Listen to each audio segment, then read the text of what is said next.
Fill her up. You're listening to the Gas Digital Network. Conceive, believe, achieve. Shut the f*** up. You're listening to Believe You Me with Michael the Count Bisping. You know my name yet? And Anthony Lionheart Smith.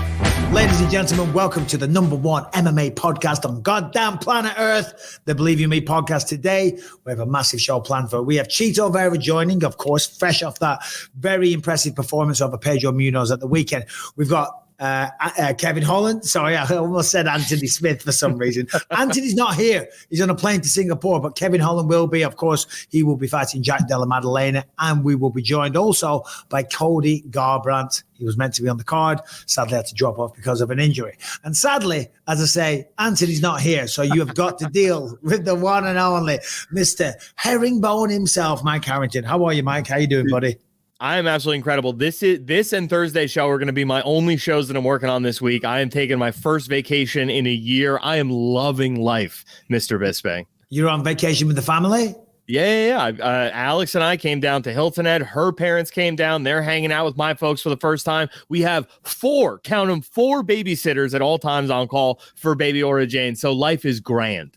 Oh, amazing. Good for you, man. Good for you. I mean, look at that. I mean, listen, ladies and gentlemen, anything is possible in life. Not too long ago, Harrington was homeless, right? I'm not trying to shit on you, buddy. You were homeless. Now you got a long-time girlfriend. You've got a fiance, potentially, maybe, you know what I mean? Not pop the question.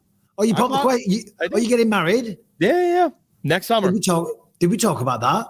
I don't remember.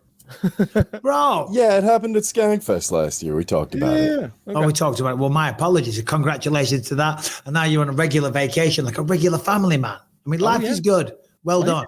Great, dude. Do you know who else life is great is for? Who's that? Sugar Sean O'Malley. Could it be better? Come on.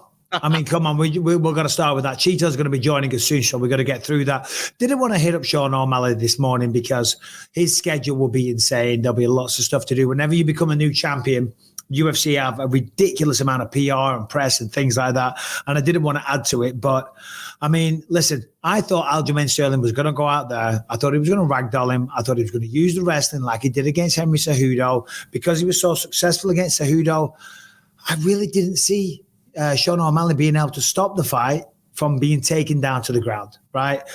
Aljamain only tried twice in the first round, stuffed them both. It was really good. I thought Aljamain Sterling looked a little nervous in there because, well, he just wasn't himself. He was throwing like wild, erratic attacks from way out of range. He was throwing some funky kicks from the Funk Master, throwing kicks and then throwing side kicks and things like that. But, I mean, I'm sure a lot of that was all down to the footwork, the presence of Sean O'Malley, and he was absolutely on fire. He was phenomenal. I thought when he walked out, again, he looked very nervous. I thought, man, it's not looking good. It reminded me of Derek Lewis when he walked out in Houston against Cyril Gane. But then as soon as he stepped onto the octagon apron, there was a change in his energy and he embraced the crowd, and I thought, oh, here we go. He's back. He's just taking it all in. He's in the moment, whatever it is that he's done. I mean, what a guy, what a performance, and what a champ, Harrington. Dude, I mean, the song choice too, right? If you are what you say you are, a superstar, then have no fear going in to fight a guy you said multiple times is the greatest bantamweight of all time. I feel like 100% I agree with you. He was soaking it all in. From the comments he was making beforehand, I don't know if you saw the video that I sent over. He was saying, he was telling his friends, don't bet on me. Right? I can't stop a takedown in this fight. Do not bet on me. I have a puncher's chance for the world title. I can't say no to it, but I don't feel that confident heading in. I mean, he might have just been having a laugh there. You know what I mean? Being self-deprecating or whatever. I mean, the reality is, that shot that he landed, just talk about picture perfect. Any boxer would be happy with that shot. It's getting compared to the Conor McGregor-Jose Aldo one, right? If it happened in the first 12 seconds of the fight, then yeah, sure. And by the way, I'm not shitting on it because it was a beautiful shot. Aljamain Sterling rushed in from kind of out of range. What made it more impressive is that O'Malley was going backwards. Okay, so he didn't step back and then throw the right. He was going backwards. Aljo just came short and then woof through the shot as he was going backwards. The reason that was so impressive is because if you're going backwards, then obviously the momentum's going the opposite direction, but it still had tremendous power. Sits him down, follows it up with about 15 ground strikes. What do you think when Marc Goddard stepped in and stopped that fight? What was your initial thought? My initial thought was you just watched Weili Zhang land, 300 unanswered strikes, and you're calling this after 4 or 5. Like, that was I found it a little suspect. I didn't think that I appreciated it, right? I thought Marc Goddard made the right call, but just given how the refs had been all night, letting these fights go when fighters were clearly injured and compromised, he could have let it go a little bit longer. So basically, you're shitting all over Sugar Sean O'Malley's greatest achievement. You're saying it was an early stoppage, that Aljamain Sterling was robbed, and once again, it's a big conspiracy. Brian, jump in, buddy. It's a conspiracy against Aljamain Sterling. I don't think so. I think even Aljo knows that was a good call. I think he got stopped from taking some real damage. He turned his back right at the end there, and I think that's when Marc Goddard jumped in and was like, "This is over." Yeah, no, you're right. Anytime you turn your back, it's not a good look. Was it early? I mean, I'm not.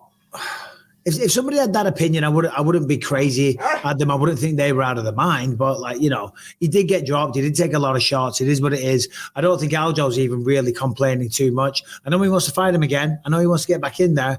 I know he said that they've got unfinished business or something like that. Unfinished business, or see how this ends or pans out. I did not see that exact quote. I will look it up as you're talking about it. But I know he did say that he thinks he's done quite enough to deserve the immediate rematch. Well, I mean, if Steve, as Anthony said last week, if Stipe is the greatest heavyweight of all time because he defended the belt the most, well, that's what Aljo's done, right? But I don't think it's going to happen. I don't think it's going to happen because for whatever reason, he's not the most popular guy. I mean, the crowd, they loved O'Malley.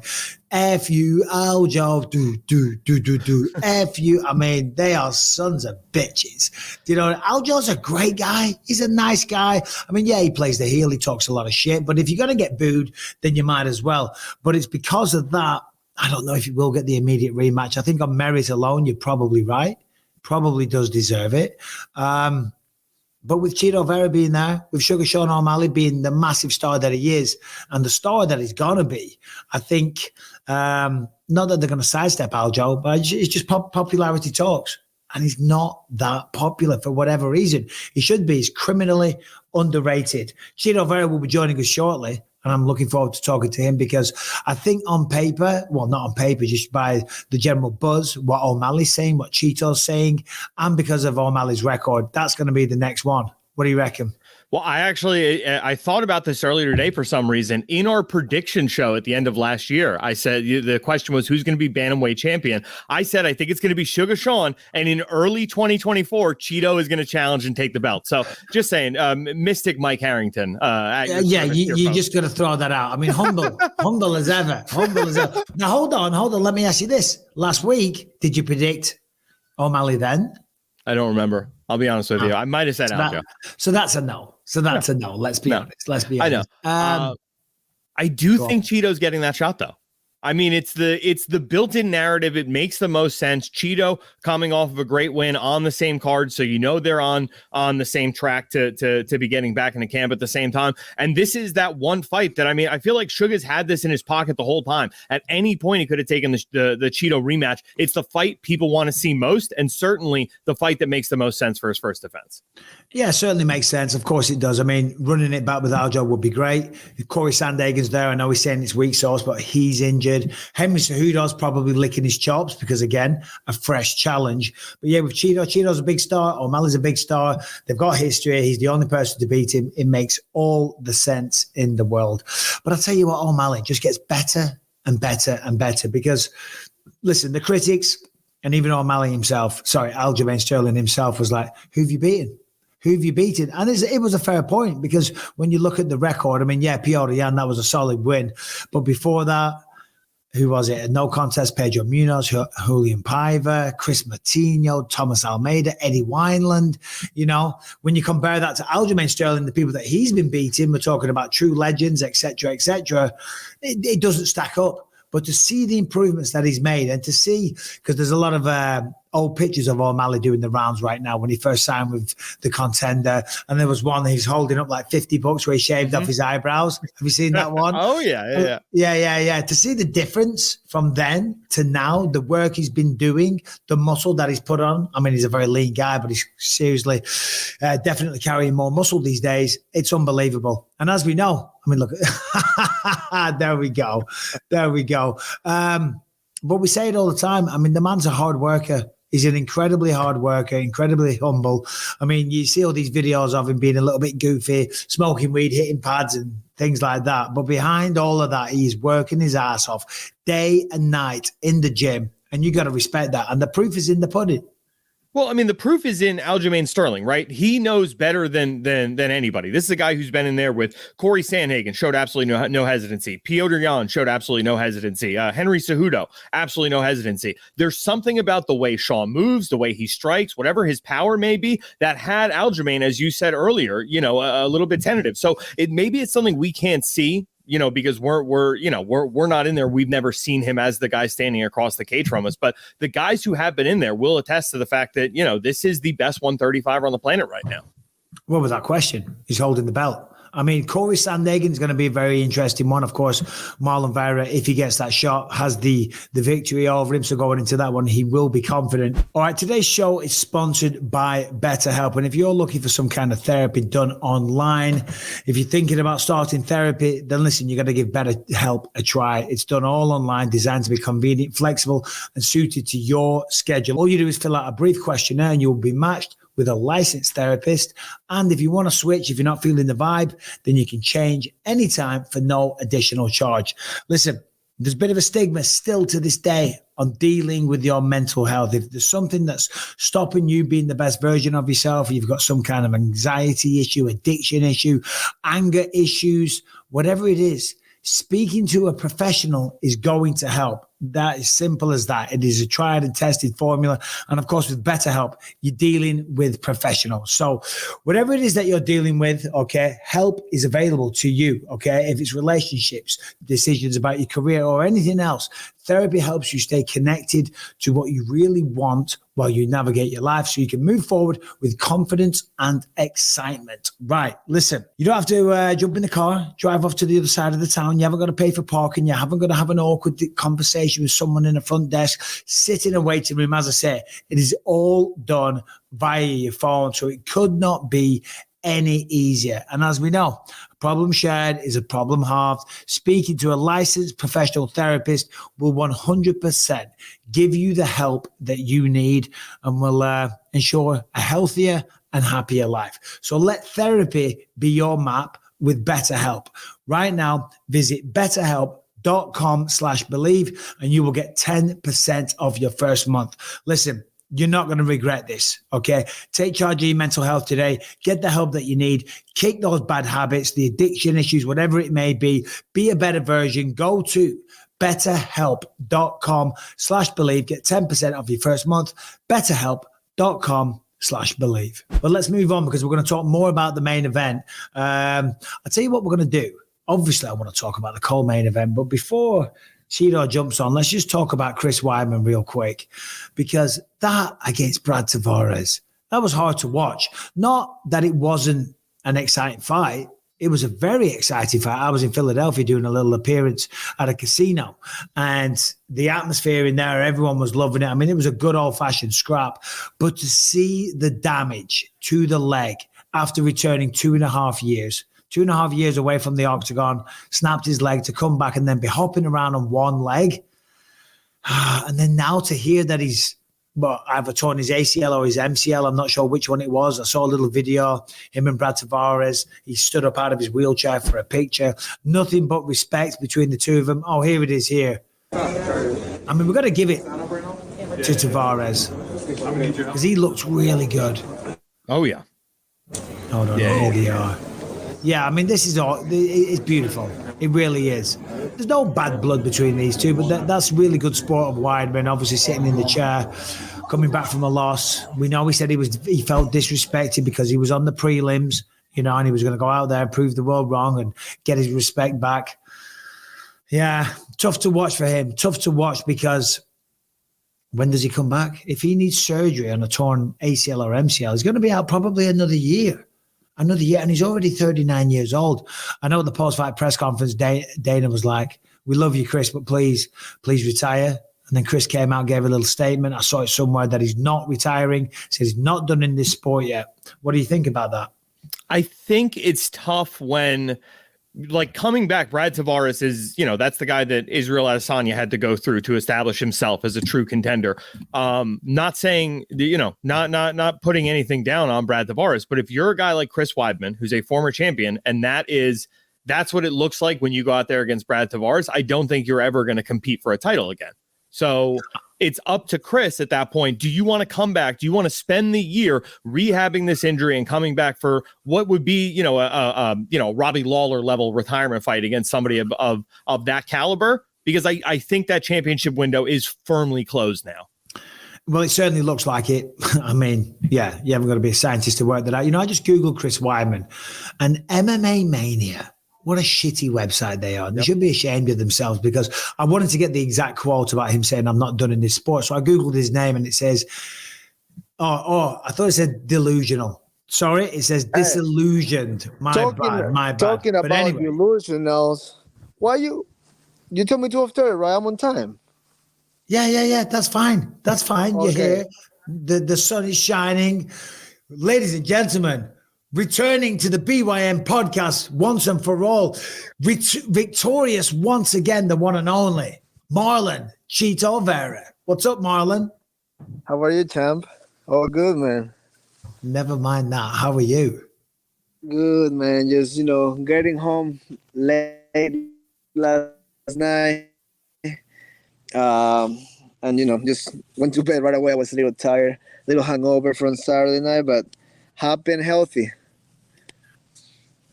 So the head was hurting, but nothing to do with Pedro Munoz? No, it was more a hangover than the actual fight. The fight was great. Yeah, no, of course. I mean, Pedro Munoz is a tough guy, very, very tough guy, good opponent. Talk me through the fight from your perspective, because you know what people are already saying. You know what I mean? It was a bit of a slow start once again. The damage was all on your side. I mean, that was clearly bloody evident. I mean, the damage on his face towards the end of the fight was ridiculous. But just talk me through the fight from your perspective, please. I will probably disagree with a slow start. I feel like this time I went. I started working right away, started popping the jab right away, started touching him, and I get this. I think I just create a name for that slow start, which I get it, but this specific fight, I came to fight a little faster. The jab was beautiful. I mean, you were busting him up with that thing. Was that, I mean, listen, we all work our jabs. It's a staple. It's one of the most basic shots, but it's one of the best fundamentals. But was that something that you and Perillo specifically highlighted as the jabs was going to be, very effective in this one? Yeah, coach was convinced a pretty good stiff jab, a nice pop will keep me ahead the whole fight. And he told me, once you find that, let the rest go. And I mean, we throw a full arsenal of kicks. I use my right hand a lot, and I felt great at the body attacks. I was punching really good the body, and I just feel like coach gave me, each fight he keeps getting me a little better, and that's all that mattered. I think it was the second round you hit him with a body shot that he visibly reacted to, like keeled over. Did you think that was going to be the beginning of the end? I know how tough he is, and he really uses his chin in fights. He really takes everything on the mouth and then comes back. And in the third round, his eyes roll, and I heard him with a good punch in the face. And then, but his first reactions to those things is just start swinging. He really put his head down, doesn't look where you at, and go left and right crazy. And I'm like, I don't need to risk like that if I'm winning the whole fight. So I kind of I was trying to do something like touch him, take a step back, touch him again, over and over. And the repetition that I got from this fight is just going to get me way better for the next one. Well, we know what the next one's probably going to be, and we'll get to that in just a second. when they were announcing the decision, I mean, for my money, you had it based purely on the damage. Of course, that's the number one scoring criteria. But we've seen some wild judging. When you were standing there, how confident were you? This specific time, since I felt that I was in control for 15 minutes. I don't feel that I give him any momentum. He couldn't take me down. I was checking all the kicks. I was either moving left and right or walking him down. So in this specific one, I was just pretty confident. There was no. I don't even ask coach, did I won the fight? This one I was convinced I won. Like sometimes you ask like it a little more tougher of a fight or things like that. You ask like what happened. This one I was like I felt I was under control 24/7. Yeah, well, you're cooler than me then, because I used to ask every time. I'm like, what do you think? What do you think? Did I get this? Did I get this? Like, yes, relax, Michael, you won. But you never know till you get your hand raised. That's true. You're right. You never know, especially in this day and age. But when they said 30-27, I was like, come on, there's only one person that can be. 100%. I fair and square, I can prepare, and that's a tough guy. I just feel like out of everybody he fights, coach told me, like, hey, be careful because this guy might lose a couple of decisions, but he is in every fight he's ever been. He's not the guy that stays behind too long. So just make sure you are sharp through the 3 rounds because, I mean, he's very experienced, but I'm experienced now too. This is not young Chito anymore. This is prime Chito. I mean, when you look at his record, he just beat Chris Gutierrez. Gutierrez is a phenomenal fighter.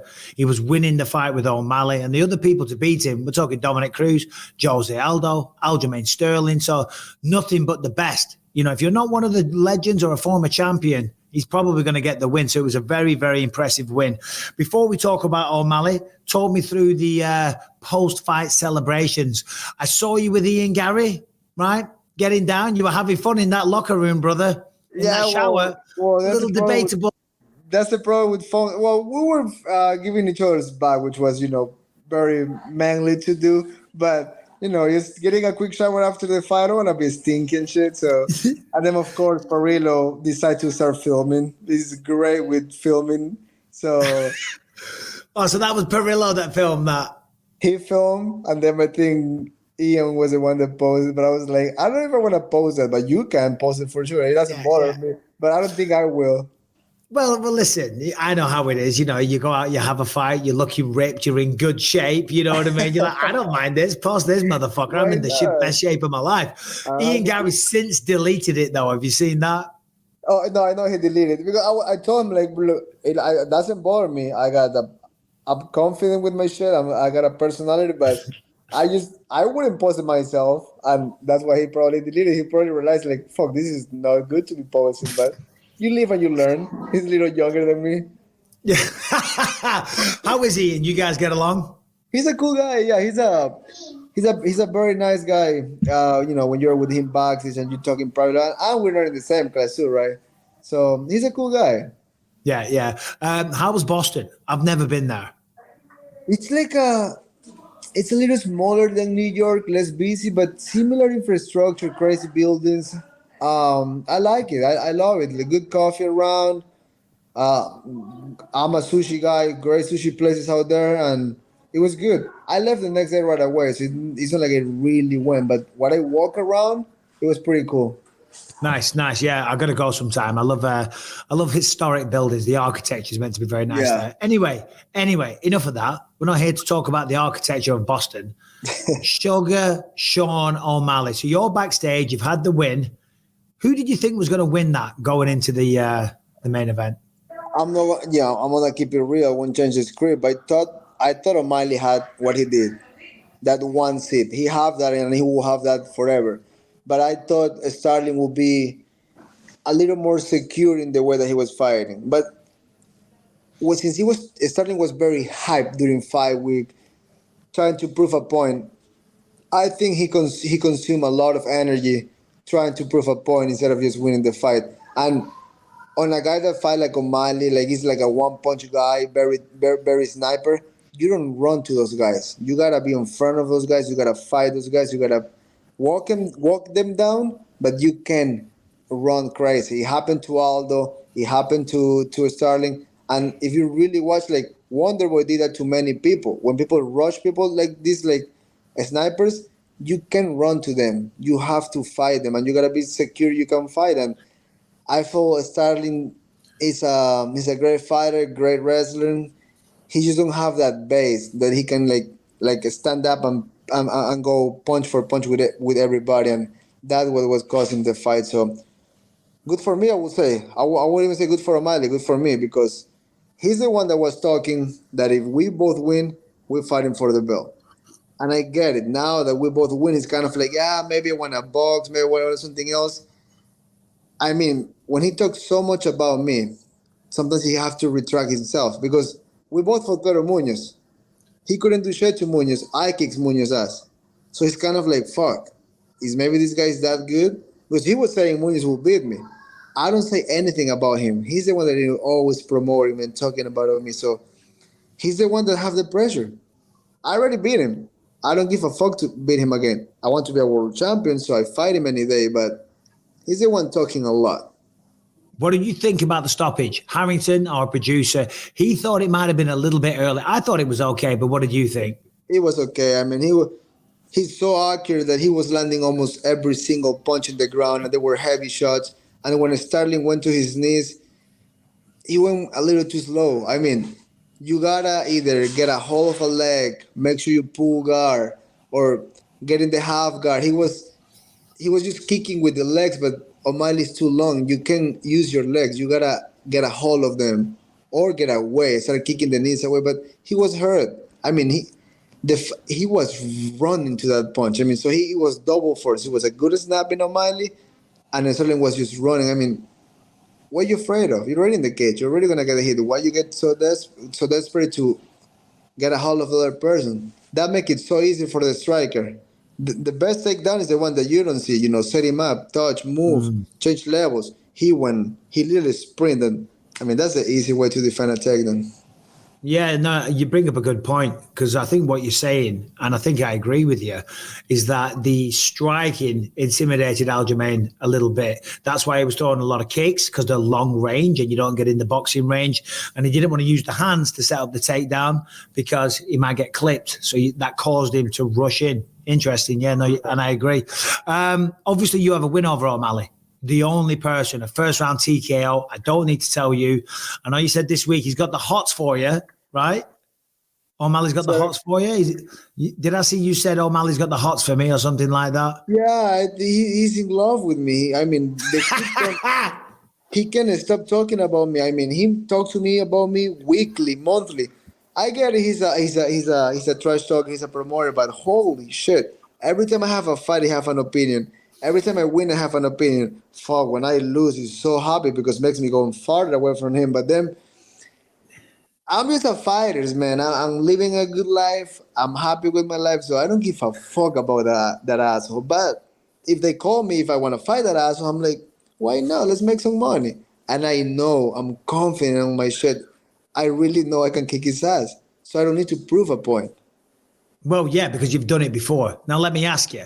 He's saying that that's going to be the next fight. Of course, you want that to be the next fight. Have you had any communication whatsoever with Dana, Hunter, anybody at the UFC? I make a chat group and text Hunter and Dana on Saturday night, and I say, hey, guys, thanks for the opportunity, let's talk, I'm down, dot. And they say, we'll talk next week. I say, cool. That's amazing. So, and I don't know if you saw this, the rumor was that Conor McGregor was going to fight T-Mobile Arena December 16th to finish off the year. They need a big pay-per-view to finish off the year. McGregor just said, he came out on his Twitter and was like, listen, I've got to do 6 months of testing. I'm not going to be able to come back. So the fight's going to be delayed. So they need a big star. O'Malley's a big star now. So do you think there's a good chance you, O'Malley, T-Mobile Arena, December 16th for the bantamweight title? I'm down, man. I'm down. That's perfect timing for a camp. That's perfect timing to heal up. And we both for the same day. So we have the same exact amount of time to get ready and see who can back up their words and see who's going to do it. But believe me, I know what I'm capable of doing. I'm not chasing no hype. I just want to win. So that's make me more dangerous than any other body that fight him because I don't give a fuck about the lights. The noise doesn't bother me. I just want to make money and be a world champion. I don't give a fuck about the rest. Yeah, I mean, listen, you've always been that. You're cool as a cucumber. Going in against O'Malley, if and when the fight happens, how quickly are you attacking those calves? I mean, I'm gonna kick the shit out of him, but I feel like if you see like let's see like when you won one fight one way, the next fight is not gonna happen like that. So in my head, I'm not planning on just I'm gonna go and fucking break his legs. I'm gonna break his arm, his face, his ribs, his calves, his thighs. I'm gonna just fight him, and he's gonna be probably thinking, "Oh, he's just wanna kick with me." No, buddy, I can fight. I can sit down in front of you and fight you. Because that's the fighter I am today, thanks to Coach. Because Coach really gave me a base, and now I can really do whatever the fuck I want in there. You and Mali have history, and I know how that goes, and you talk a bit of shit back and forth, but underneath all of that, do you have respect for him for what he's achieved? I mean, good, yeah. He's been doing a great job. I don't hate on nobody. I don't wanna be him. I don't wanna be nobody. I wanna be myself. And that's why, like, in terms of this type of things, I don't hate him. I don't hate guys like the Paul brothers. Like, everybody hate them because they get more and they're famous. I don't hate people for that shit. I mean, if I want what they have or something like that, just work for it and you will get it eventually. But like people, everybody's like, "Oh, Miley's been getting favors from the UFC." Oh, Miley isn't. I don't waste zero energy on thinking about who like who or like, oh, these people got more fans. I don't give a fuck about that. So that's why I don't hate anything about him. I'm just, if we have to fight, we fight. If we don't fight, we don't fight. So I'm not desperate to get attached to anything. I'm just worried about winning. Winning will get me everything I want in life. Well, that's right. I mean, you can't control anything else. You know, you just got to keep doing you. You work your 100%. ass off. You've come up the hard way. You know what I mean? You come from Ecuador. Life has not been easy for you. You moved out to America. You brought your beautiful family with you. I mean, I'm assuming you always saw this. Did you always have this future? I mean, if the fight gets made and if you can go out there, beat O'Malley, become champion of the world, what a story this is, Chito. I mean, it's an incredible achievement. Just to be in the position that you're in now is an incredible achievement. Yeah. I was talking to my cousin yesterday over the phone, and he told me, like, bro, can you imagine by the fucking end of the year, you can be champion and rich? And I was like, don't even tell me that, bro. I was just thinking, like, holy shit. From the kid on the fucking swing in China in 98, just thinking about what I'm going to do when I grow up. I don't know, but I just know I'm going to be a cool guy. I had that idea that I'm going to be a cool guy. And now I'm a cool guy, and I know all the cool guys I wish I could met when I was a kid. I just feel like life is good, man. Well, life is good. And you are cool. You're known for that. And you're known for your cool styles as well, Chito. Every time I saw a video on Instagram, I don't know if you saw it, and it showed the changes in your style and your hair and you know, the beard and everything over the years. Oh, you are a cool guy, Chito. How's it feel to be the coolest guy on the roster? It's so cool, man. Like even I saw a clip of this scene saying the coolest guy in the UFC when I was walking out. I was like, my guy, that guy understands that shit. Chito says your clothing sense, dress sense sucks. Sorry, not Chito. O'Malley says your dress sense sucks. I mean, even that type of thing. What the fuck? Are you a fucking mean girl? Go to fucking. There's some words I want to say now that I want, so I don't get canceled. But I'm like, let's get the words out, Chito. What men talk about another man like that? Like, I'm like, are you fucking? Who are you? Like, you're paying attention about how other men dresses. Says the guy with his dressing his own merch. I mean, come on, dude. He's the fucking representation of trash. He's the face of trash, but it is what it is. Would you get face tattoos? No, that's disgusting. Says the man with the giant scorpion on the back of his head. Hey, I'm joking. Yeah, I'm joking. No, but like face tattoos, nah. I mean, some people can pull it off, like Post Malone pull it off. Like there's some guys out there like Travis Barker, but this trash. All face jokes. fucking All Arizona. jokes aside, he is extremely popular and he does seem to resonate with the younger crowd. And he's, you see, I mean, that crowd Saturday night was all for O'Malley. They were very anti Aljamain Sterling. You got all the Nelk boys and all the podcasters and influencers. They all love this guy. So that's why this fight with yourself, because you're a very popular guy as well. I mean, that will do big pay-per-view numbers. It will be huge. I mean, it's really going to be a 50-50 because I feel like we have a similar platform and people fuck with each other for different reasons. So when I walk to the arena, sounds like the main event. And no offense to Aljamain Sterling. I wish the best to him, but he fought Henry Cejudo, a guy that no one likes because he's a fucking little shit. And people was rooting for Cejudo in Brooklyn. I mean, that's disrespectful for a fucking guy that lives in New York. So in this fight, yeah, O'Malley is very popular, but it's just maybe Sterling that doesn't rub good with the fans. And I mean, bad luck. But at the end of the day, even if they boo you or they cheer you, both are good because you will make money in either way. It's just how you can handle it. But my side, I'm locking the cheers are on. I mean, when I walked to the weigh-ins in Boston, I wasn't expecting that reception. But when we fight, we'll see who got the love of the people. You said a moment ago when you walked out there, to the octagon. Let me ask you, when you walked out there Saturday night, did you feel a lot of pressure? Were you nervous? Because obviously coming off the back of the Sandhagen fight, you before that you were flying. I think you'd won your last 4. You've been in there with nothing but the best. Were you nervous? Did you feel pressure? I feel a lot of pressure. I feel a lot of nerves. I was scared because the way I felt on the morning of the fight with Sandhagen and the way I felt walking to the cage, I was just kind of like what's going on? Why I'm feeling this like sickness? Why I'm feeling weak? But you go like maybe the nerves, maybe this and that. You tough it out, but it wasn't that. It was my body wasn't feeling all right, which is okay. It's life. It happens. I turned the page on it and I focus on this fight. But the thoughts are still there. Like I could lose this fight, and I'm fighting a guy that got nothing to lose in this fight. Pedro could be the motivated guy going against me that he can take everything away from me. He can take my number, he can take my name, my reputation, because that's how fight works. You kick somebody's ass, you're taking everything. You know what I'm saying? So I had pressure coming into this fight, but also that pressure fired me up and let me know what you want. It's so easy to go backwards. So how hard are you willing to fight to go fucking forward?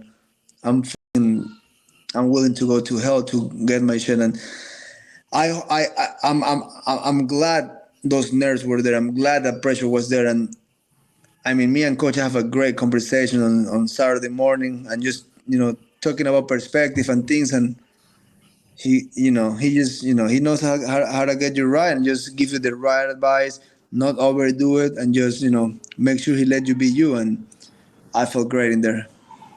It's funny you mentioned Perillo because I was literally just going to ask about him because you're absolutely right. I mean, Jason is one of the best coaches. Physically, he puts you through it, but this side of things, he's so good at working on the mental side of fighting.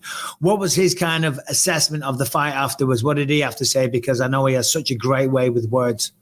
He was happy. I was able to punch a little better. I was able to put things together.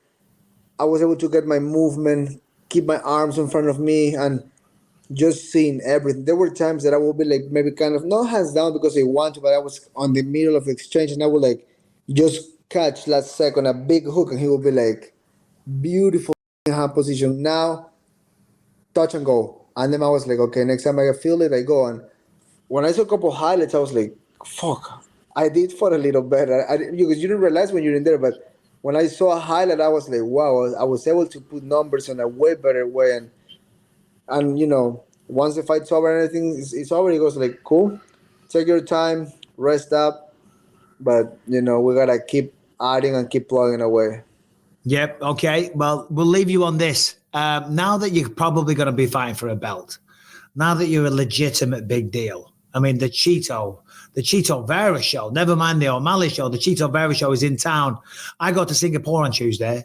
When I get back, are you going to blow me off if I send you a text and say, let's go out for dinner? Or are you going to be like, no, I'm too big time now? You always say about your coming and you never come, so you better come, because the one that is blowing us up is you.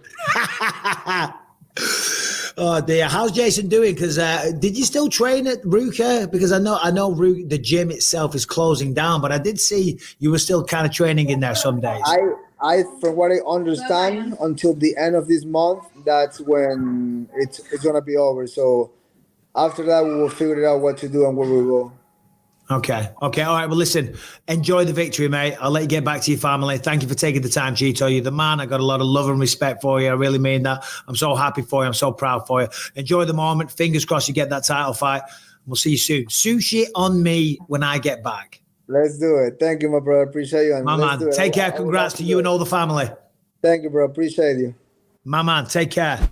All right, guys, let's talk about Choq.com, CHOQ.com. What do Choq do? Well, they provide the most advantageous natural testosterone booster on the market today. The good news is that this really works. So if you're working out, you're not seeing benefits, if you haven't got the energy, if you just feel kind of depressed, if your sexual appetite isn't what it used to be, then your testosterone is probably going down. If you're in your mid-30s, if you're in your 40s, 50s, definitely you got to give this a try. And Choq has created a new natural testosterone booster. It's taking the world by storm. And the reason being is that most supplements, they're full of nonsense, okay? They don't work, right? Choq, there's no label fluffing. Everything's labeled right there and then. You know exactly how much you're putting in your body. Choq Daily is the cleanest, research-based testosterone booster available today. So get back to being your old self. Get that sexual appetite, that libido boosting. Get the most from your workouts. Lose weight. Feel great. Get strong. Get jacked. And check out Choq. Now, along with Choq Daily, also be sure to check out their male vitality stack and the stack Ultra. And right now, if you go to Choq.com, that is CHOQ.com. When you're there, use the promo code Bisping at the website. You will get 35% off your entire order. So what are you waiting for? Get started with a bang. Go to Choq.com, use the promo code Bisping, and there, 35% off. What more do you want? Sorry, Harrington, I was going to ask you to give some of the Twitter questions, but we've got the real deal. We got Black Man. We got Kevin Holland joining us. Sure, he calls himself Black Man. Don't pull your face. I know him as Big Mouth and Trailblazer, but I like this new nickname. No, they called him Black Man because he was stopping fights. And yeah, don't put that on it. Bisping, that's a real thing. Oh, right. I forgot when he was Batman, but he was black. Okay, I forgot. Yeah, I forgot he's a vigilante at night. My mistake. He's a vigilante at night. No, I know, because I said that once. I said, oh, Black Man. And everyone was like, in the comments, like, why would he call him that? I'm like, because he nicknamed himself Black Man instead of Batman. It was a play on words, not a racial connotation. My word. What do you think? You think he gets the title fight? Yes, of course he gets the title fight. That's the coolest guy in the UFC versus the other coolest guy in the UFC. What did we think about him and Ian Garry in the bathroom, almost naked, covering up their penises, showing off their glistening bodies, looking at each other with a smile on their face, maybe a tingle in their eyes as they looked at each other thinking, you're looking good, Ian Garry. And he's like, yeah, absolutely. You're not so bad there yourself, Chito. Good fight, bro. I like the way you move. Yeah. Let's jump in the shower real quick and put it on Instagram.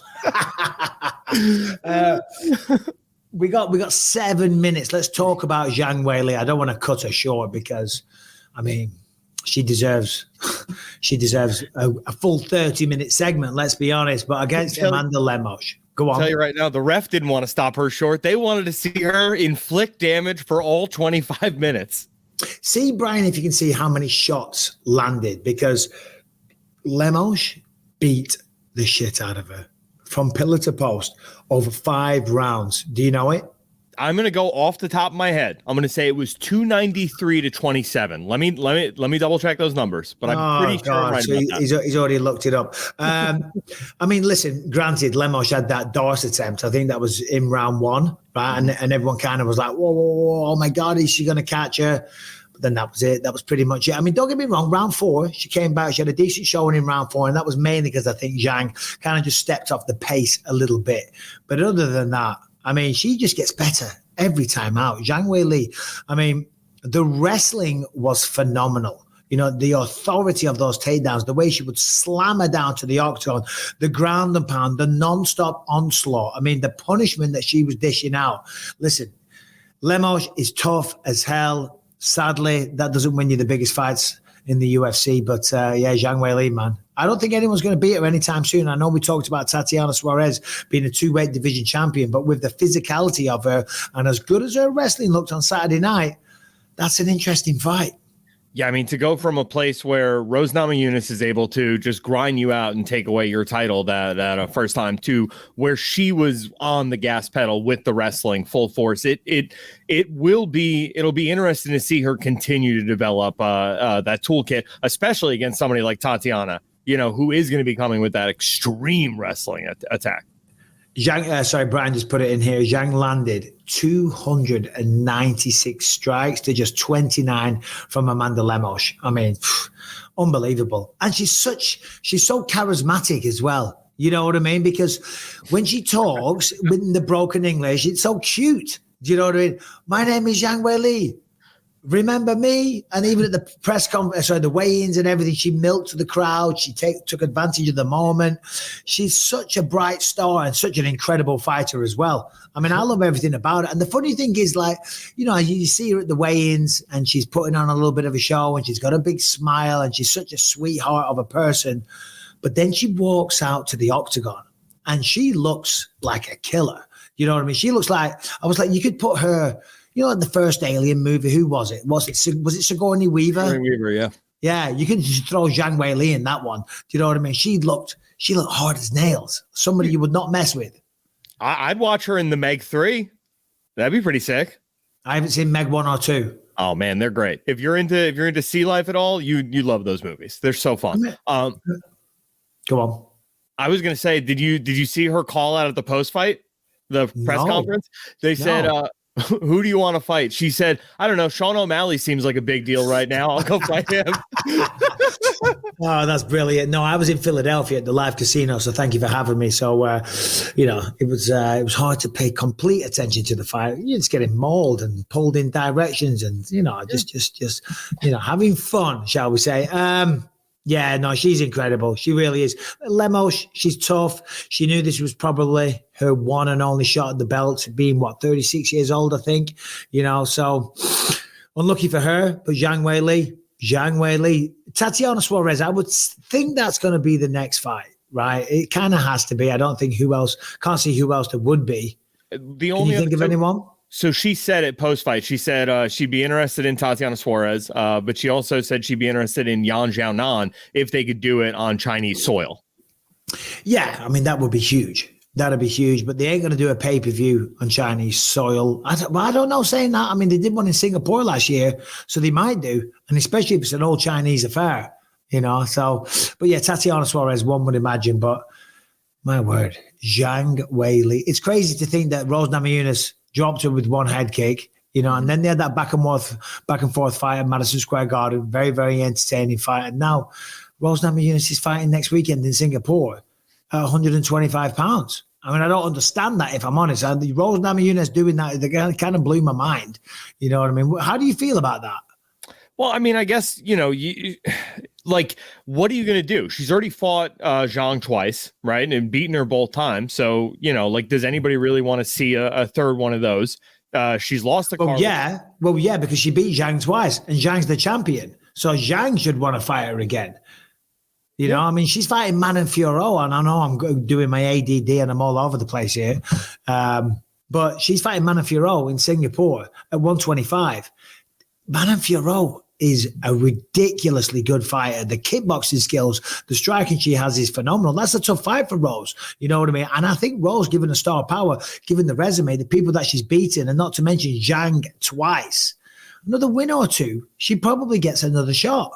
I mean, honestly, with her being the champion right now, I think she could walk into that title fight. But does like the what is the appeal of that, right? Going into camp for 6 more weeks. Yes, you can be champion, but it'll be the 3rd time you've been champion in the strawweight division versus a completely new test, trying yourself out of flyweight against somebody like Manon Fiorot. If she beats her, she would rightfully be next in line for a title at 125. And that is at least a new thing to get yourself up for, to put in the 8-week training camp and really focus.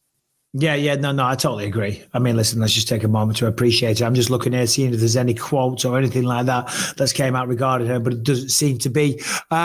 We do have Kevin Holland joining us any minute now. Of course, he just got announced he will be fighting Jack Della Maddalena, which is a tremendous fight, and that will be going down in UFC Mexico halfway through September, I think, something like that.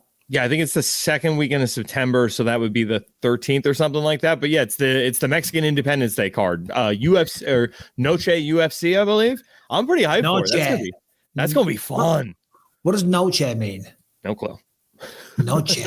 I don't know. We got to look that up. We should know. We should know about that. But Kevin Holland, we've got a lot to ask him. What's that? I was going to say no chance. I know that. It means evening. Oh, okay. I thought it meant evening. I thought it meant night. I'm like, UFC night? Oh, there you go. All right. Okay. Let's talk about Ian Garry versus Neil Magny while we wait for Kevin Holland to jump on. I thought Ian Garry, that was phenomenal. I mean, every kick pretty much that he hit him with took him off his feet. I felt bad for Neil Magny because it's hard when you're just getting the shit kicked out of you like that. You know, it's an awful position to be in. He was outmatched. Ian Garry was phenomenal. He was surgical. He was like a sniper in there. Every shot he wanted to throw landed. The leg kicks were phenomenal. I mean, the only thing he didn't do was get a finish. But Neil Magny's a tough son of a bitch. What were your thoughts? It felt like he could have gotten the finish at any point that he wanted to. Like, it really did feel like if he put on the gas at all, he could have gotten the stoppage there. And he talked after the fight. He's like, yeah, you know, guys will rush in and they can get caught, and that's how they get knocked out. And I was just patient and took my time. And it's like, I don't know, man, like a little bit of urgency would have been nice, especially when there is a measuring stick at welterweight right now that is Shavkat Rakhmonov. It's Jack Della Maddalena. Like, there is a lot of exciting prospects at 170 that I think could have gotten the finish against Neil Magny. And he chose to play it safe. I don't know. That didn't really sit right with me. Oh, wow. Strong words indeed. I mean, of course, Kevin Holland's joining us in just a second. There's another tough matchup for him. Jack Della Maddalena. Called out Stephen Thompson. But I just saw, didn't they just come out and say, I'm sure, am I getting the timeline right? Apparently they offered Wonder Boy Ian Garry after the fight at UFC 292, and Wonder Boy declined. Yeah, Wonder Boy said no. Dana came in the post-fight presser. He said, look, we make fights here. We reached out to Wonder Boy. He declined it. That's another thing I didn't like. Did you like the Wonder Boy call out?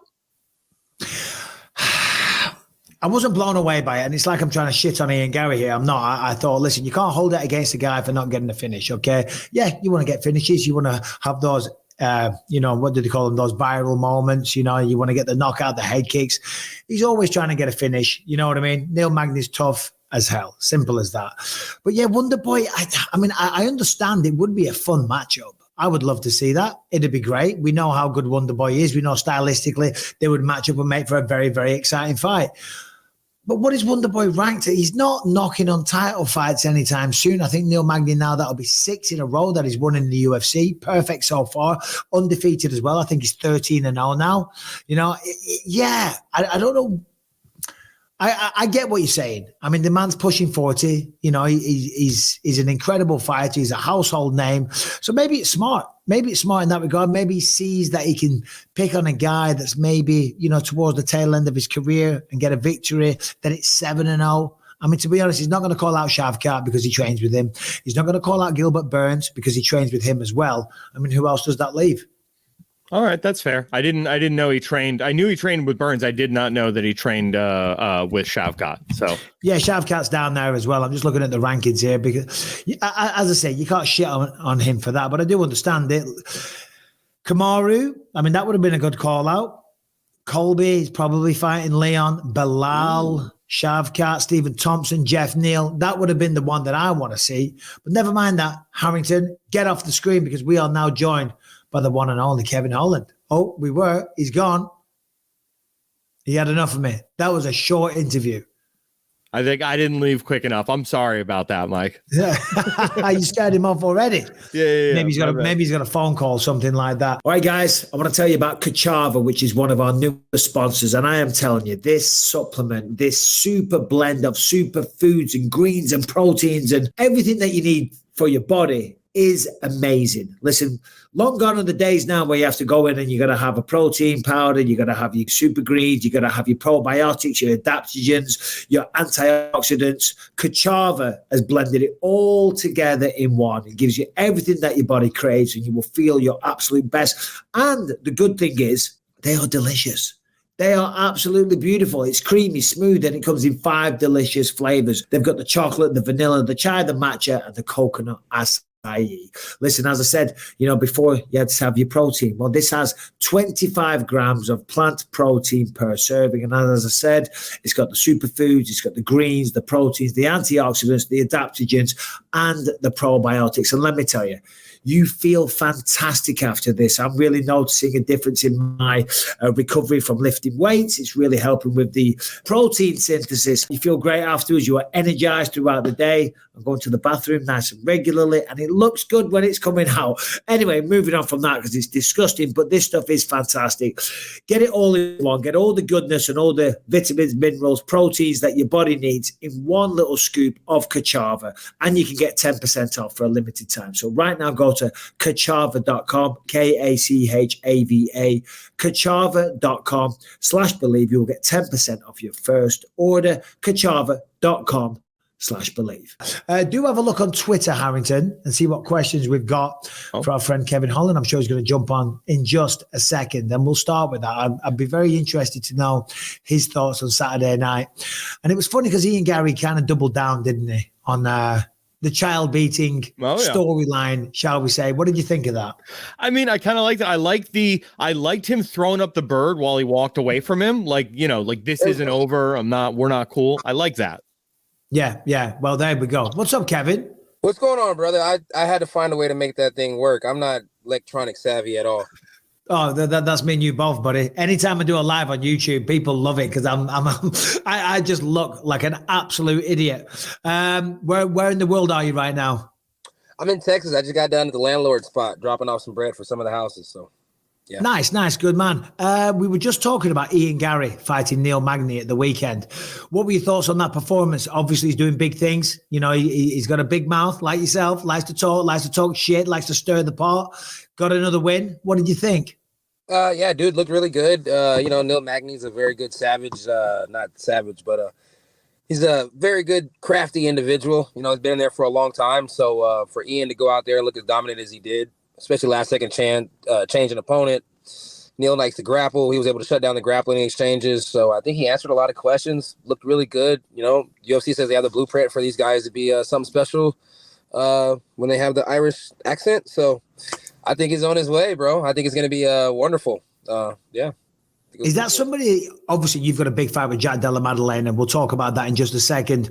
Assuming you're victorious against Jack, do you see you guys potentially meeting one day? Because he is getting a lot of hype and attention, as you say.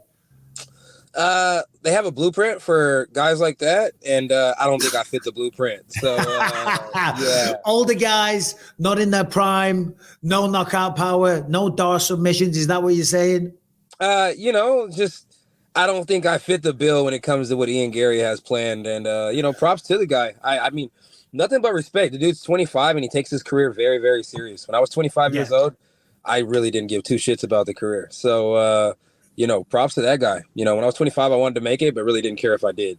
He's 25, right. He's there, and he's taking advantage of it. That fucker. He's doing great things. But anyway, so are you. Enough about Ian Garry. We're here to talk about you. Congrats, by the way, on that stunning victory over Michael Chiesa. I mean, that was phenomenal. Chiesa is a very good grappler, and you're known for being, having great submissions, but also being a long-rangey striker, and I think a lot of people thought he would push you up against the fence, try and get the takedown, get top position. I mean, man, you were just on form. You were one step ahead the entire time. Talk me through that fight from your perspective. Thank you. I appreciate that. My perspective, we go out, I'm thinking Mike's going to circle really hard, I looked at the video. He actually did circle really hard, but I was doing a good job of using my lead foot as like a pivoting, however you say that thing, just staying in the middle, making sure I could track him down. He'd make one big movement. I'd make one little small movement, still be in front of him. Seemed like the cage just wasn't big enough. Anytime I threw my hands out, I could touch him. He hit me with a little 3-piece on the middle of a scramble, another 3-piece on the middle of a scramble, and then the fight was over. I never felt like I did much. I hit him with an uppercut to the body. He flopped on the ground like if it was an NBA flop. So I was like, what the hell is going on here? But yeah, just like I said in the interview backstage, no disrespect to the man whatsoever. But if your goal was to be a champion and that was your only goal, because people always talk about me because that's not my only goal, then you might want to retire because the game has, it's lapped you and passed you. If you're a wrestler and you can't beat a guy who, quote unquote, can't wrestle, and your game plan is to be a champ, you might want to sit your ass down at home, go back to being an analyst. And I think he's a really good analyst at that. So I think he might want to stick to his other job. I think fighting's past him. See, that made me laugh when I saw you say that. Is there some kind of bad blood between you guys? Because typically when you're done, you say good things about your opponent, you say, oh, he's great, and you hype them up because, saying what you said, it kind of detracts from their ability a little bit? Or is it just you being brutally honest? There's no malicious intent. You're just like, bro, I don't think you're going to do it. You might want to retire. Yeah, no malicious intent at all. It's like when we have these countdown shows, we have these little shows where we're talking about people and stuff like that. We're saying things.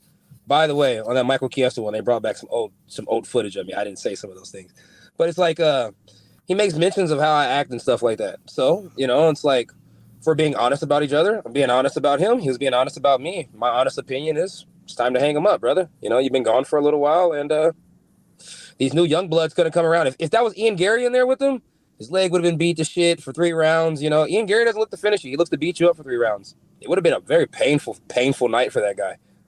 Hang him up, sit down, relax. Sorry to keep banging on about the past, but what did he say about you? Because I never saw that footage. It was just like kind of like basically I'm a prize fighter. I'm a prize fighter. I always hear guys saying I'm a prize fighter. I'm just a fucking guy who loves to fight. I don't know about all this prize this and prize that. I mean, do I like getting paid? I mean, look at the jury. I mean, yeah. Let's go. But I'm not a fucking prize fighter. You know what I mean? It's like I'm not signing up for prizes, but I will take that taco truck. Hey, I saw the taco truck. So what is that? Is that your taco truck? It's like we're working out contract negotiations, and everybody wants something special in their contract. I just want a taco truck. No, hold on. You said I want a taco. You said in the contract, I want a taco truck. It's just little things make me feel good about myself. I want a taco truck, And you got a taco truck. Hold on, are you fucking with me here? I fuck around a lot, Mike, I'm like, because I saw the video and it's quite the taco truck, I must say. It's very on brand, very Mexican, of course. Yeah. UFC Noche coming up. I'm like, this guy's hilarious. So you're fucking with me. Of course you are. Well done. Thank you for making a dick out of me on my own show. You said you like to fight, and you do, right? And you're so calm when you go out there. It seems, am I right in saying this, that like, because you had tremendous success. I think, what was it? Five fights in 1 year, but you were known for always talking through your fights and all the rest of it. As you're getting a little bit older, are you taking it a little bit more seriously, or am I wrong there? No, for sure. Definitely taking it a lot more serious. Like, I don't really have a choice. It's like getting older. It's like shit was different back then. Shit's different now. So, life changes. You change with it. It's just how it goes. It's like I don't know what happened. It just happened. I mean, you're still only 30 years old, so still a very bright and long future for you. Thank you. Jack Della Maddalena, there's a guy with a tremendous amount of hype right now. What do you think about him? How do you break this guy down? Ultimately, how do you win the fight? Jack ultimately winning the fight. Just I dance better than he does. So when we get out there and dance, I just think I dance a lot better. My feet are faster. Like my arms are longer, and I'm smooth. It's like I've been saying something this past week and a half. It's like I'm like a boat on the ocean. You know what I mean? And when you drive these old school cars up and down these rocky roads around here, it's like being on the ocean. So I'm just floating my old school in and out of there. I think I'm gonna have a good time with Jack, no matter how he chooses to approach the fight, whether it's shooting for takedowns or boxing his ass off. I think I'll be okay. I really like Jack. I love what he brings to the table. I love the way he fights. I love the hands. He's got incredible boxing. But one thing he can't do, and I'm sorry, Jack, if you see this, is talk. He's not much of a talker. He's a man of few words. Will you be exploiting that? Will you be talking a lot of shit? Will you be trying to, make him second guess himself leading up to this one? Yeah, healthy conversation always ends up coming out, but conversation rules the nation, and I always seem to talk. I find the need to say something here and there and everywhere, so it always seems to happen, whether I want to or not. That's just who I am. It's like when I was a young buck, my grandfather used to call me Jabba Jaws, and now I fight for the UFC, and you guys call me Big Mouth. So I just seem to talk a lot. So no matter what, it's going to happen.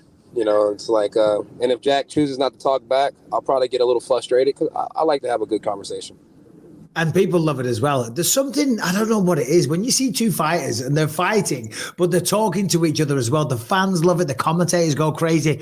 Whenever I was fighting, I never did it once because I was so dialed in and I was so, nervous, for want of a better word. But for you, it just seems like you're always cool as a cucumber. Yeah.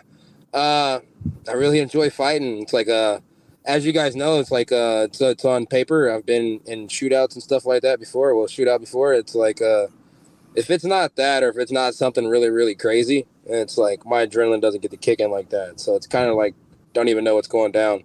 It's like when I'm in the cage, it's like I'm getting ready for a cage fight. It's like it's almost to the point where I'm sleeping all day and I'm doing all that stuff before because like I'm just so calm, I'm just so relaxed, knowing that I'm about to go to work. It's like I'm about to get a paycheck. I'm about to go have a good time. And I really just don't feel like anything that bad's going to happen. It's like the worst thing that's happened in the fight so far is I broke my hand. Or maybe you could say I got headbutted and pretty much was unconscious. It's like, but even that being said, there was somebody right there and there was a bunch of doctors that were there going to help you. Usually when shit happens in the streets, there's no doctor, there's nobody there to help you, and you don't know who's on your team and who's not. So, yeah, I love a cage fight. There's nothing more better than a safe old cage fight. It does feel good though, doesn't it? It is fun. It is fun. Yeah. You've alluded there a couple of times about fighting. I mean, so are you talking about before you were a professional fighter, were you a bit of a rowdy kid, shall we say? Yeah, I was definitely a rowdy kid when I was a young buck, but that was the past, and who wasn't a young bad boy? Oh, we all were. We all were. You said there before you broke your hand, you're talking about the Stephen Wonderboy Thompson fight. Talk us through that because, you were fighting essentially one-armed. When did that happen? Round 2? It was kind of early in the fight, right? Round 1, I hit Wonderboy with a shot on the top of his forehead, and it rocked him pretty good. And I went to finish up, and when I went to throw like a little lead hook, not a lead hook, but a back hook, I kind of felt it in the right hand, and I was like, damn, I tried to go around the guard with the punch. My hand instantly felt weird. I thought it was just my shoulder going in and out again, but turns out Wonderboy had a harder head than what I thought, and I realized, and my hand was broke. So, and it wasn't a good break. It was one of those big breaks. So, yeah, surgery sucked, and I'm glad I can use it again. For a while, I didn't think I was going to, so. You still got through another 4 rounds with one arm against one of the best strikers we've got in the UFC. It's pretty good. Yeah, and I would do it again anytime. I mean, obviously, Wonderboy doesn't want to fight anybody unless they're ranked ahead of him. So hopefully he doesn't retire anytime soon. And he stays slow on activity and I stay fast on activity. And I can get right there close to a title. And then I can turn around and backtrack and finish beating his fucking ass the way I was supposed to. All love, though, Wonderboy. I love Wonderboy. There you go. Ian Garry turned him down Saturday night, apparently. What do you think of that? I thought Wonderboy turned it down. Oh, no, sorry. Pardon me. You're absolutely right. Wonderboy turned down Ian Garry. What do you think of that? It makes sense. Wonderboy has fought guys behind him in the ranking for the past, 3-4 fights.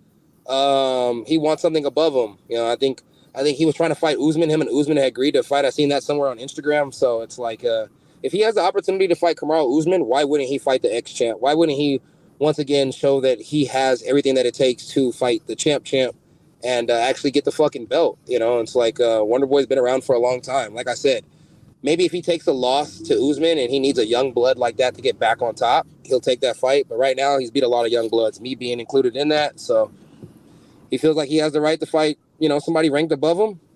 Yeah. Give him one shot. Last guy that was going to fight him that was ranked below him missed weight, so give him a shot. Fuck. So it says in your bio. Or send him to Karate Combat, one or the other. Oh, there we go. That'll be fun. I like Karate Combat. That looks cool as fuck. Is that something you'd like to try? I did. I'd like to do any type of fighting but bare knuckle. You hit me with bare knuckles and I'm going to shoot you. Period. Point blank. What about power slap? Slap me, I'm going to shoot you. Period. Point blank. Like, don't touch me. I'm damn sure not doing that. Yeah. I want to ask you about Kung Fu, right? You're a proud proponent, a proud advocate for Kung Fu, right? Am I correct? Mm-hmm. Yes, sir. Kung Fu San Tzu. Yeah. So like, forgive my ignorance, right? Because I was always of the impression that in an octagon, Kung Fu wouldn't be of much use. I'm assuming you have a very, very different opinion, and I'd like you to educate me a little bit. You know what?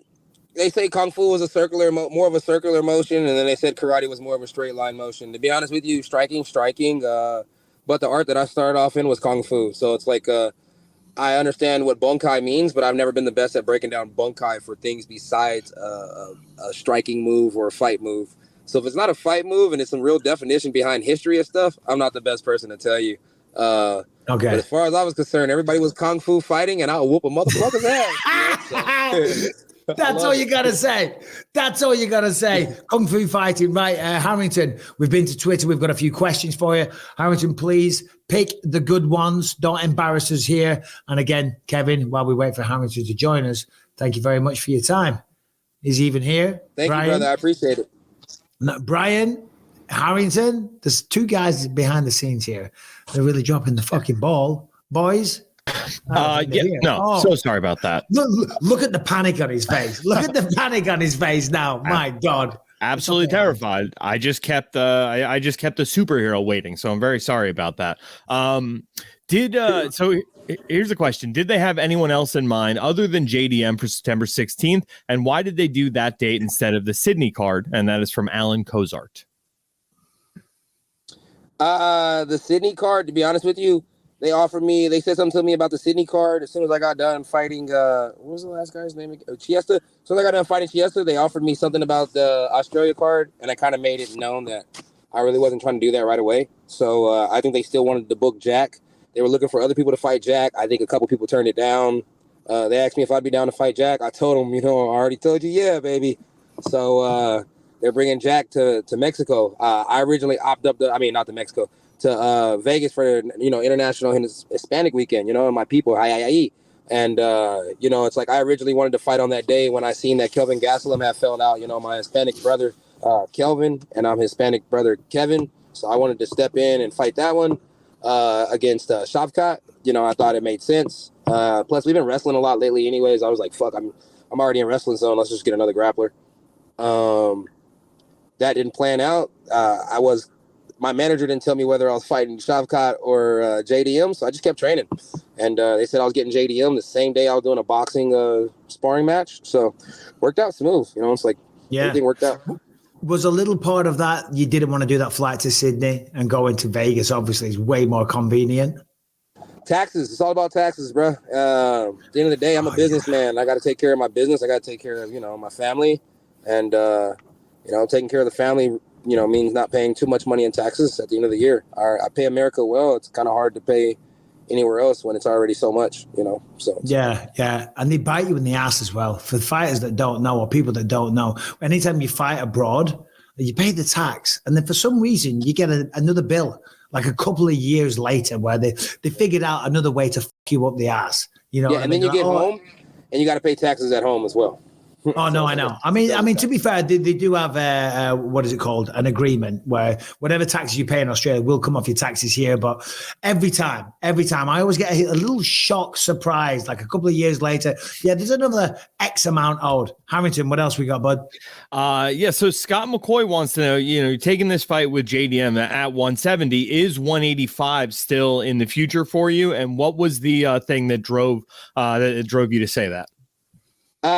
Dude, I always want to fight at 85. To be honest with you, I don't want to fucking fight at 170 anymore because there's not a BMF belt at 170 anymore. So, but Sean Shelby let me know he likes me at 170, and I'm not going to argue with Sean, and I'm not going to argue with Mick. So at the end of the day, whatever they need and whatever they want, that's what I'm here for. They know I can fight at 170, so I'll be here at 170.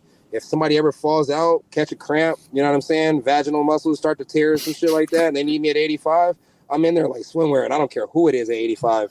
From the very, very top dog to the very, very bottom dog, I'll fight anybody at 85, whether it's on a 2-day notice or a 3-day notice. I don't really care. I could be sitting at home and get off the couch and fight somebody at 85.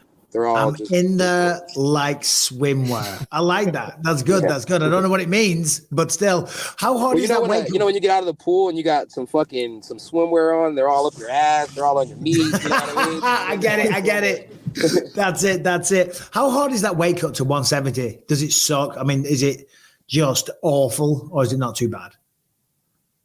All right, so like between me and you, right? Even though it's on the podcast and everybody's gonna find out, between me and you, I only walk around at 192 to 190 pounds. If I'm stressed out and life's bad, I'm probably like 188. You get what I'm saying? So I think I can make 55 if I really wanted to. I just don't really want to. I'd rather fight big guys than little guys. I would never want to be considered a weight bully. 170. So it's up to you to tell me whether you think it's hard or not. But I like my opponents to continue to think that for some reason 170 is very, very hard for me to get to. Like I'm dying. Please, guys, fight me at 85. Fight me at 75. Fight me at a different weight on the week of the fight so I can eat steaks and have sex. Do whatever I need you to do. But it's hard. It's horrible. It's horrible. It's eat the worst steaks, having sex, beating people up, in there like swimwear. Love it. One more, Harrington, please. All right, James Liston. This is a pretty simple one. What is your dream matchup and fight? Dream matchup and fight. Dream matchup and fight. It was, you know what? It was really honestly Anderson Silva. It's like Anderson Silva was the dream matchup and fight. Travis Lutter is like a father to me. Like when I say like a father to me, I mean he's really like a father to me. He was there when a lot of people didn't want to be there for me. And Anderson Silva was one of those big losses that he had that everybody known him for. So it's like I wanted to fight Anderson Silva just a simple fact for some good back for my pops. You know what I mean? Mm-hmm. And that was always the one that I wanted. I had a lot of respect for Anderson Silva. I think he's one hell of an athlete, so on and so forth. But, you do my family wrong, I don't want to do you wrong. Nothing but love and respect for the guy, but that was the dream. Yeah, no, fair enough. You mentioned Shavkat Rakhmonov before as well. Obviously, undefeated, doing big things. Is that something you see? It's not a dream matchup. And honestly, it's a matchup that nobody really wants to do. Yeah. But those matchups that nobody wants to do, I'm always game for. I hate to see somebody come here like, this is their career. This is what they want to do. This is how they're going to make money. And then they can't make money because everybody's a fucking meow, you know what I mean? And they don't want to fight. You know what I mean? It's like everybody has to get paid. If I got to be the warrior that steps up and fights the guy that nobody else wants to fight, fuck it. So be it. I'll fight him. I don't give a fuck, Yeah, and people remember that shit. I mean, I know they want to protect their records and all the rest of it because they want to get a title fight, but having that attitude, I mean, fans see that, you feel proud of yourself, the UFC recognize it. I mean, you're saying you're getting paid. I mean, I'm assuming you're pretty happy with the way things are going in your UFC career, the compensation you're getting and things like that, because the UFC recognize guys like that, guys that they can depend on to maybe jump in last minute or whatever, and that someone's that dependable, it pays off in the end. Yeah, it does. I mean, hey, man, active is attractive. That's what I always say. And God. So you got to stay after it, Active is attractive, in there like swimwear. You got the lines. Now it's time to go. My man, Kevin, always a pleasure, brother. Looking forward to the fight with Jack Della Maddalena. Take care. Hey, kick some you ass. going to be there? UFC Noche. No, I don't think so. Come on, bro. Tell him you 2% Spanish. You got to be there. 2% Spanish. I know. I got to get myself a taco truck. And I owe you an appearance on your podcast. You still doing the podcast? Yeah, we still got the podcast, man. We would love to get you on there. Hey, bro, anytime. I'm serious. Anytime you've been on here like 2 or 3 times now, so it's overdue. It's overdue. Just shoot me a message and we'll make it happen. I got you, brother. Appreciate you. My man Kevin, all the best, buddy. Take care, and talk to you soon. There he is, the one and only Kevin Holland.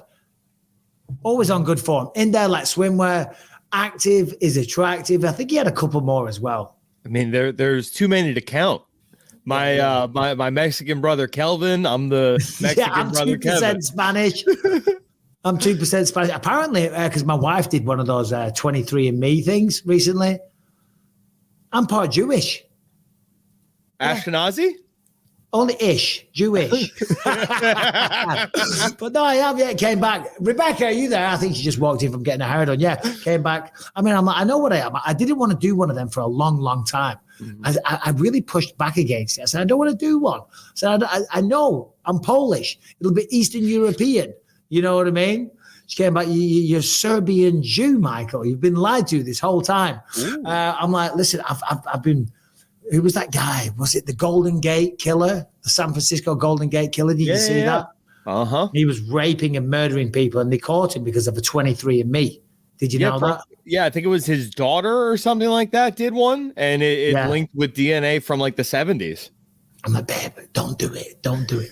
All right, guys, let's talk about FitBod really quick. What is FitBod? Well, it is the app that you need to have on your phone. If you work out, you want to stay in shape, if you're bored, you haven't got access to your regular equipment, you've hit a plateau, or you just don't know what to do. That is where FitBod comes in, because FitBod is an app that creates a workout routine that is personalized to your goals, fitness levels, and available equipment. And it learns from your previous workouts and adapts as you improve, so you can keep the momentum going and never get bored. So as I say, if you've been missing gym time, you've hit a plateau, a fresh start has never been easier. And this is really cool. The app switches up your exercises so that you avoid overtraining or burnout, and your program changes based on your personal progress for maximized results. And whether or not you're working out in the weight room or the bedroom, FitBod has a plan for you. And the great thing is that you can learn all the new movements the right way with all the 1,400 high definition demonstration videos. And here's the best bit. A full year subscription to FitBod will cost you less than a single session with a personal trainer. So come on. I mean, this is a fantastic offer. It's a great app. The workouts are phenomenal. And as I say, you don't need a trainer because it will walk you through it step by step right there on your phone, high definition videos. What more are you waiting for? Right now, join FitBod today and build a routine that will last all year. Get 25% of your subscription, or this is amazing, try the app out for free at fitbod.me/believe. That is fitbod.me/believe for 25% off your subscription, or to give it a try for free. Anyway, enough about that. So we do have one more guest, Cody Garbrandt, joining us. Oh my God, in 2 blooming minutes. One guest after the other. We want to talk about Elon Musk getting rid of the blocking function on Twitter. What is that all about? I can't believe it. Listen, people talk about Twitter, and Brian, jump on, please. I'd love to hear your thoughts. You know what I mean? And there's apparently since Elon bought it, you know, there's more hateful people on there and all that. Well, I say, well, just block them. You don't have to interact with them. You just block. And I block people all the time. I know some people wear it as a badge of honor. They don't like to block people and things like that. If I know someone's a dickhead in real life, I don't talk to them. If somebody comes at me, some random person on Twitter, and starts talking all kinds of shit, I just go, see you, buddy. I don't know who you are. We have no relationship. I don't want to put up with your bullshit. So I block them. So I don't understand. And maybe, Brian, you could shed some light. What is the thinking, the thought process here? I'm actually a little confused on it myself. The only thing I can think of is that they're trying to maximize ad revenue by preventing you from blocking people who are checkmarked that are running ads. That's the only thing I can think of. So if somebody's running ads and they're an influencer and things like that, and people are getting sick of the shit, they just block them. Yeah, and that's going to be, that I would imagine that's a big source of the income that Twitter makes at the moment. So if you were like going to do some sort of crusade where you had a bunch of people that just blocked everybody with a blue check mark, that would really hurt their bottom line. Yeah. But I'm just making that up. I have no idea. Yeah, no, it's a theory. The ads on Twitter are through the roof these days. Let me ask you this. I see people with subscribe on there, and I'm seeing it on Instagram as well. And I've got a decent following on social media, but I've not explored this. I don't know what it is. So basically, you charge people, right? Is that what this is? I'm assuming you subscribe, you set the price, and you give them premium social media content. Yeah, it's you can gate your entries to just be subscribers only. Yeah. I kind of like that for Twitter. Well, there's people who put up longer form content, but I'm gonna get out of here because Cody's on. What's up, Cody guys? Garbrandt. Sorry, should I vertical Nope. or horizontal? That's perfect. You look good to me there, brother. All right, cool. I tried to download on my where I have a MacBook. It took too long, brother. So I just got on the phone. No, you look good, sharp, crystal clear. I mean, Chito Vera jumps on. You think he'd know. He's been on here about 4 times, right? Because we got the same coach. Every time, bro, the connection, he's on the phone, he's walking around, he's breaking up. You look fucking crisp, you look golden. In my office, I'm trying to add to my bookshelf, but that'll come. Yeah. How's life, Cody? I know you had a disappointing turn of events, having to pull out of the fight. It was tough, man. Since I moved out to Vegas, I've been, just trying to catch a rhythm, new coaches, teammates. I was supposed to fight Yaya twice. He pulled out, and I ended up having surgery after the second fight. This last fight, same thing. I got injections 5 days before the fight on my neck. I had 3 herniated discs. That was happening in the Kai Kara France fight camp. Didn't know. Got out here and, got to that fight and then, tried to make it to July. I was supposed to fight July. We had to push the fight back from Mario. Ended up tearing my knee. And then I literally think that when I came back that month and a half later after the rehab of the knee, I had like a soleus tear. I was sparring Farid Rasharat and threw this stupid ass question mark kick for no reason. Never throw kicks like that. He was throwing flashy kicks. I'm like, all right, I'm going to mirror. I'm going to throw something cool. Threw that shit, and I feel like I tore my hip. And just been battling that ever since. But my back was the worst. I got injections 3.5 weeks ago. Managed, I've been compromised all camp. I finally just got my hip MRI on Wednesday because I pulled out of the fight. I'm like, I'm going to check everything out, get everything set up. We're going to, heal and come back. End up tearing my hip as well with the back. So that's where I'm at now. I just got done speaking to Ali. He's supposed to, get me into some, good, doctors. Stem cells. Well, we're going to go to Columbia and do that. I have a call on Thursday morning with them to go to BioAccelerator. Yeah. So go to that. Me and Lance fly out Friday to Russia. He's going to fight in ACA, Lance Palmer. He's in the quarterfinal fight. So he literally had no one to go with him out there at the camp. He's helped me out a lot since my career started. I followed him to Alpha Male. Now he's out here doing his camps in Vegas.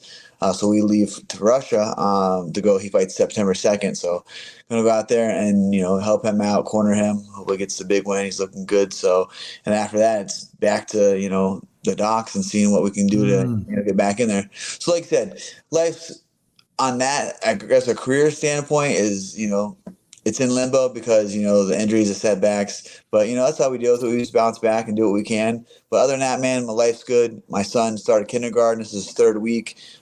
He's loving it. So on that standpoint, it's been nice. It's been good. Nice. Good. What's your son's name again? Kai. And how old is he? He's 5.5 now. No way. 5.5 going on 25. That's amazing, man. Congrats. And that's all that matters in life. That's the real important stuff. But I'm just looking at your age there, 32. And it sounds like the body, like, the injuries and things like that. It sounds like you've really struggled over the years, Cody. It has been. I think that for me, and you can probably, contest to this as well. I mean, we identify this is what we do. This is our therapy. This is what we go to clear our head. We have something on our heart or on our mind. We go to the gym and work it out until that's out of our mind, and we go home and we're satisfied with ourselves as humans because we put in that work of paying the rent daily, as a lot of people call it. So for sure, it's something that I've always had, the gym. When I was growing up, with coming to the gym, that sometimes I walked, I crawled. I always had that gym. I had that boxing gym that my uncle always had. And sometimes I needed that gym more than it needed me, and that's kind of always the case. So being able to go out there and just kind of like throw your worries and your thoughts and stuff, you go in the gym and just let loose and be yourself. So I think that's what I do. I just, maybe overtrain a lot, but it's hard to say what's overtraining, what's undertraining in this sport because it's evolving so much. There's new studies, there's rest days, there's heart rates, and you're trying to figure it out. You're trying to figure out each fight camp's different because you have a different adversary that faces you different challenges, whether they're a grappler, a wrestler, or whether they have come in great conditioning shape. You never know until you step in there, and you have to prepare yourself for every devil that you're going to face. Going in there, so you know how it is. I'm just hopefully that. I remember I tore my back right after I won the Cruz fight. I was on the Ultimate Fighter coaching that and tore it. And then the UFC sent me to Germany. I got some regenokine therapy, and that's the only thing that really helped out a lot. I did stem cells. I did, injections. Actually, before we fought in Madison Square, my back I couldn't even walk. So it was about 10 days before the UFC flew me out. And a lot of people don't know this. Flew me out 10 days prior to the fight, and I got 8 epidural shots before the TJ fight, and flew across the country to New York. And as everyone knows, that's how it goes. But I promised myself from that fight moving forward that I wouldn't go into the fight if something happened like that, and I would just compromise all camp. I felt great. It was about 5 weeks out. I kind of started feeling, not so good, but it's the peaks and valleys of the fight camp. You're not going to feel good every day, every week. It was about a month out. I ended up tearing my back again. Got MRI. They went and gave me injections in the back, and honestly, it didn't. I've had so many injections, so many. Cortisone shots, steroid shots in your back to help numb it and just get to the fight. So always just get to the fight and we'll fix it after. Well, I sat back and really thought about it, and each day passed. I was like, oh, it's going to get better. It's going to get better. The injections are going to set in. They're going to be fine. And then until it was, about the week before the fight, my back went out 3 different times to where I was Monday. And Tuesday I had to just do recovery. I couldn't do anything. And then Wednesday, get back to MMA wrestling, and I'd be shot. Thursday was done. And after the Friday's practice, we did MMA, kickboxing, the whole up, down, and getting the heart rate ready. It was supposed to be the last kind of MMA practice. And I just literally got in my car, drove to my son's school to pick him up, and I literally couldn't get out of the car to get him into his car seat. And that's when I called Ali, and I said, this isn't good. We've been bad out with it, very unfortunate. I hate pulling out of fights, but I'm glad that they got a replacement with Mario. And hey, right? But by what you're saying, you had no choice. It's not like you were bitching out. You know what I mean? You couldn't even get out of your car for crying out loud. Watching that though, Saturday night there was a big spotlight on the bantamweight division. Of course, Chito was on there, and Pedro. There was your fight, and obviously there was a replacement, the main event as well. Is it hard as a guy? I mean, you go back to 2016, Cody, you were the man. I mean, that fight you had against Dominic Cruz, who was in his prime as well, let's point that out.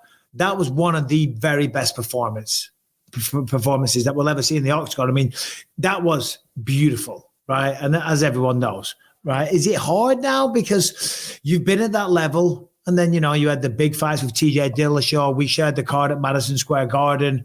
And then now you're 32 years old. The body, the injuries, you're having to pull out. And then you're seeing guys like O'Malley becoming massive stars. Is that hard for you to watch? It's not. I truly believe that a lot of my best performances are ahead of me. I just have to, get the body right. Once my body's right, mentally, physically, emotionally, I love this. I truly do. It's the best job I ever had. It truly is. But, I'm happy for those guys. I'm happy for, Sugar Sean to finally get out there and, he had a lot of hype, and he went out there and he rose to the occasion and put away Aljamain.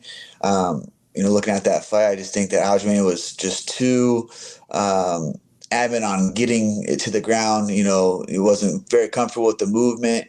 I have the best footwork and movement in the whole bantamweight division, and I knew that was going to be a problem, being on the bigger cage, being a wrestler, and the way that, Sugar Sean's a counter striker, and he lunged in, left himself open, And you can't do that on a good counter striker. You know, he knows what Aljamain's game plan was, is get to the ground, wrestle him. And, you know, Sugar Sean was like, I'm literally going to fight tooth and nail and not get taken down. And, you know, Aljamain made a costly mistake that paid him.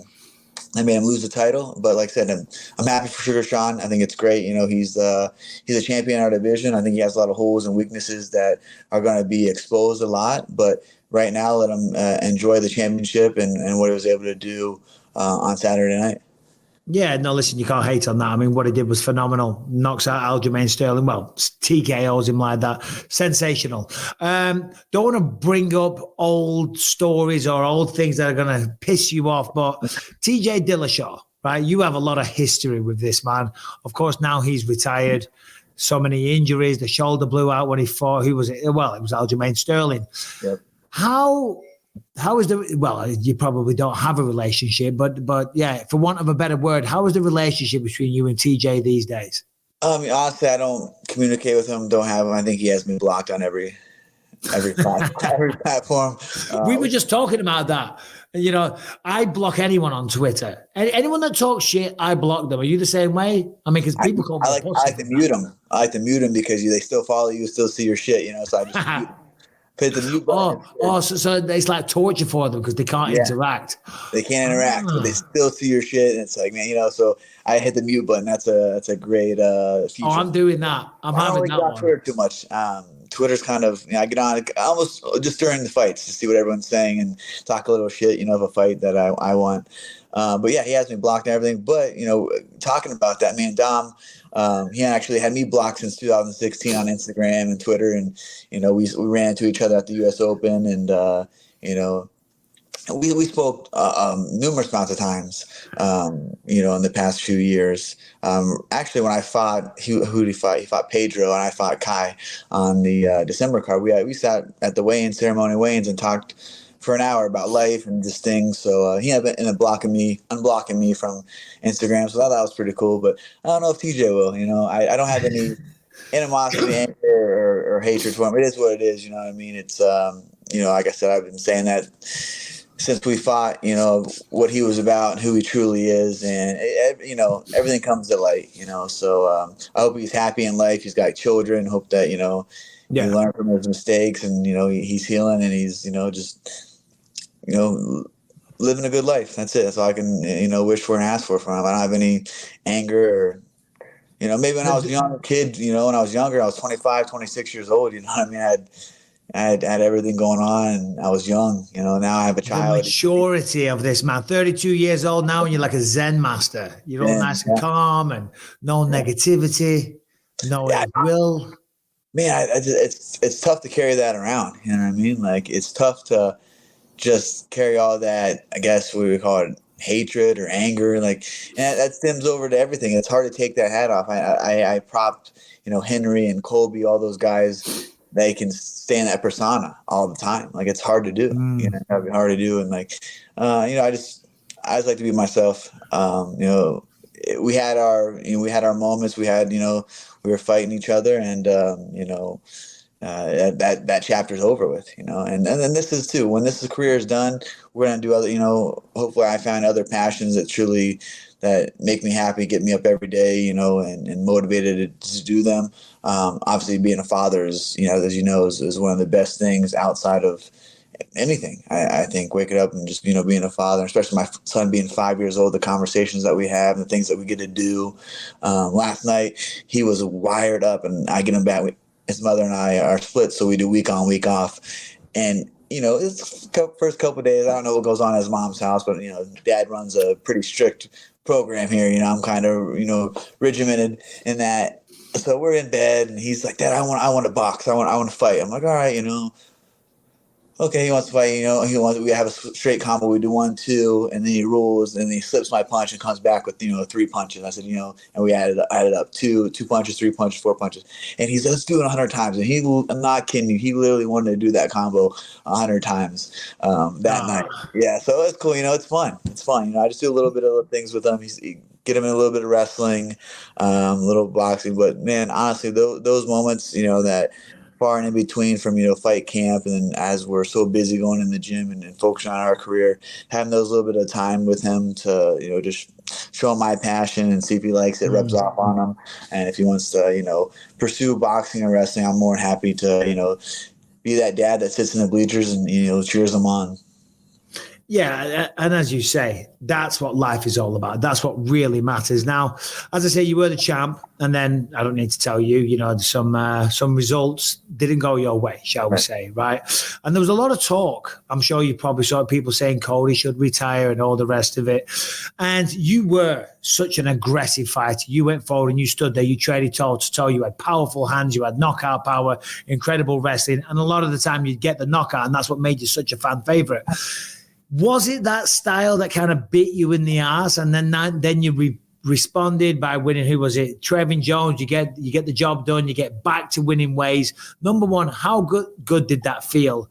And what would be your message to people that say Cody Garbrandt should retire? He needs to hang it up. He's lost too many recently. Obviously there's always that in your mind, like, Will I ever be as great as I was that night on December 31st, 2016? I don't think anybody will have a performance like that in their life, at all. That was one of those that I prepped for it all year. I was knocking everybody out. I finally got my call up, and just was excited for it. Excited to go on there and perform. Something that I dreamed of doing for so long, at 25 years old. It was great. I still feel like a lot of my best performances are ahead of me. I've grown, matured so much as a fighter, as a human, as a father. I look at the fight game a little differently than I did at 25. I'll fight anybody. That's how you are when you're first in the UFC. You're so hungry and just want to climb to the top and get those paychecks. And for me, I never even focused on the money. I just focused on I wanted to fight. And I think, obviously, like you said, knocking everybody out, how I fought made me a fan favorite. And I still fight like that, when my body is allowing it to, when I'm able to prepare the way that I need to prepare to go in there and aggressively and intelligently, break down my adversary. So those are there. A lot of people don't understand. I've had a lot of coaches since 2016, Buckles ended up, kind of just drifting away from the team. I ended up having Michael Malott, who was retired for almost 4.5 years, and he decided to come back to MMA. And looking at him now, he's crushing it in the UFC. Super happy for him. I used Mark Henry for a while, all the way in New Jersey. So I spent time in New Jersey and California. And then, I moved here to. But that's great. That's great going around all these different gyms and different areas, because the more you can take from this guy, take from that guy, take from this person, because, loyalty is fantastic. And I love to see that, of course, right? Loyalty's got to be respected and commended. But one guy can only show you so much for so long. You know what I mean? So you go into other places for a little bit here and there, taking as much information as you can. That's fantastic. Yeah, I enjoyed it. I enjoyed it a lot. I've been, for me, I'm kind of set in stone. I like the combos and the way that I fight. Little things, obviously, you can learn from, like you said, going a little bit of time. But having those, like when me and Buckles we worked that whole year. He's the head coach, and we just worked 2 times a week. And I sparred. He oversaw the sparring and other things. And a lot of other coaches, Chris Holdsworth, Danny Castillo, Uriah Faber, they helped out so much as well in preparation for training.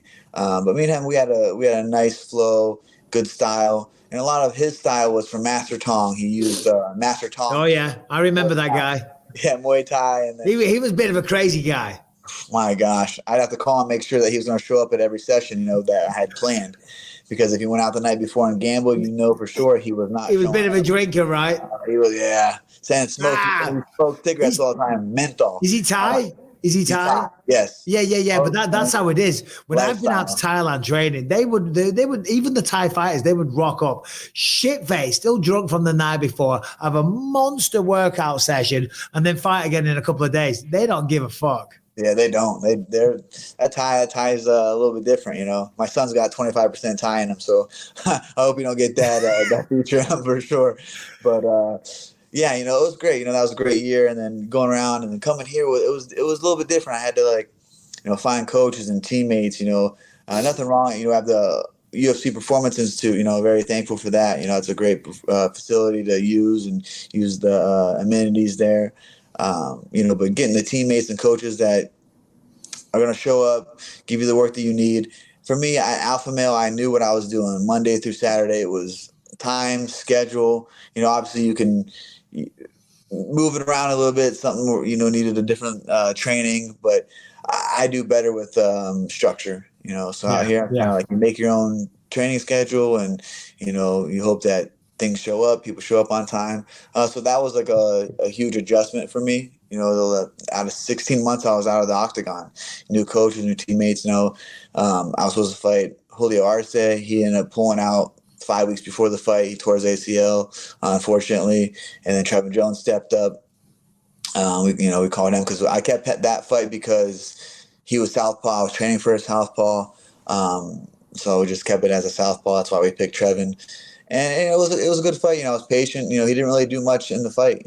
I was waiting for him to come forward, like all the interviews he talked about how he was going to bring the fight and this and that. And he didn't really open up at all. And I like to be a counter striker as well. I'm one of the best counter strikers. I feel like, hit him with some hard, quick shit and then get on, being elusive in there and then making them come and crack them like I did with Cruz and a lot of other fights that I had. So it was just a different matchup for me. It was just but it got the win at the end of the day.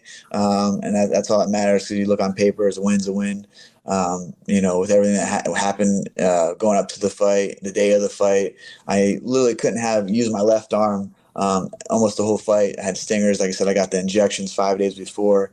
And I had another UFC fighter that was in the same operating room, as us. He's like, oh yeah. He's like, I get these all the time. He's like, this is like my third one. I'm like, third one, dude. I'm like, wow. Yeah. And he's walking in there. He was pretty banged up. So I was like, all right, this makes me feel a little bit better. He had some more time than me. I had 5 days. He's like, yeah, I've gotten them, like 2 days before, a day before the fight, and they seem to work really well. I'm like, well, that makes me feel better, but mine really didn't at all. I remember in the shakeout, I ran this double leg down, like instead of knee penetrating and knee driving across, I fucking circled down, something that I didn't do all camp that I corrected with my coach Chase Pammy, and ran it down. Dude, got the worst stinger. Couldn't use my left arm all day. I'm like, you know what? This is it. This is God testing you. See how bad you want this. We have everything going on. Like let's stay in the present. That's all we can focus on. And walking down the octagon, it was one of those things too. I'm just like, hey, what's going on? What's going on in your mind? So what is the timeline for the comeback then? Because obviously you're going to get the stem cells. I think you said you're going to go down to Colombia. When do you think you'll be stepping back in there? Man, I would love to, I'm not going to put a timeline on it. I just need to heal my body, maybe a little reset. Unfortunately, like I said, once I moved out here, this was the 5th fight camp that I had since moving to Vegas a year and a half ago. Obviously, I only fought one time. So I've been at the high, sharpness, skill level, almost. So 5 fight camps with one fight. One fight. So that's, I think, another thing too. That's been, it's tough. I fought 4 times in 1 year in 2016, and that came at a cost later. My knee, tore my back. Kind of same thing that happened, tore my knee, now my back. Same thing that's kind of unraveling. There's something that I got to fix and do. I don't know if it's like middle week have like a nonstop recovery day where you're just doing yoga, movement, instead of just trying to, redline it every day and then take that Sunday off. I gotta like really look at my schedule, how I'm training. The thing is, I'm fast, I'm quick, and I'm powerful.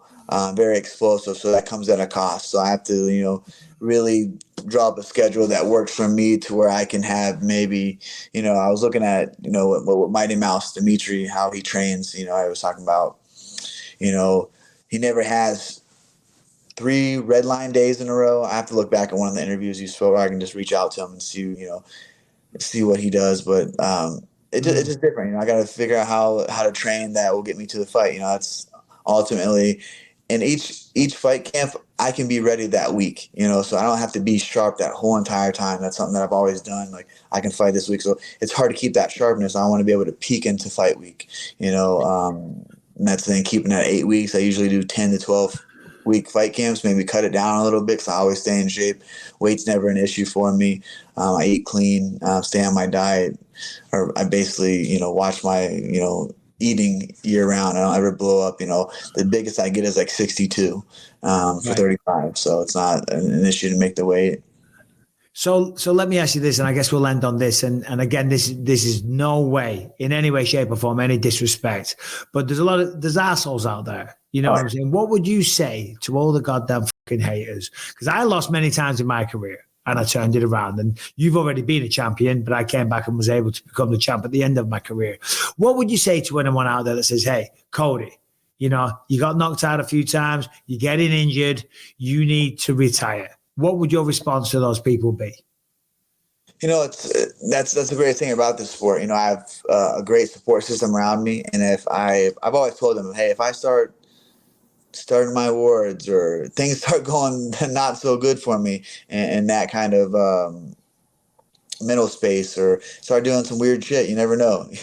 I have good people that are around me that'll tell me, hey, it's time to walk away. You've done more than a lot of people in this world. You know what I mean? You and I are 1% of the world that could become a world champion. It's something that we love to do, where we came from, the obstacles, the adversity that has, been plagued the whole entire life.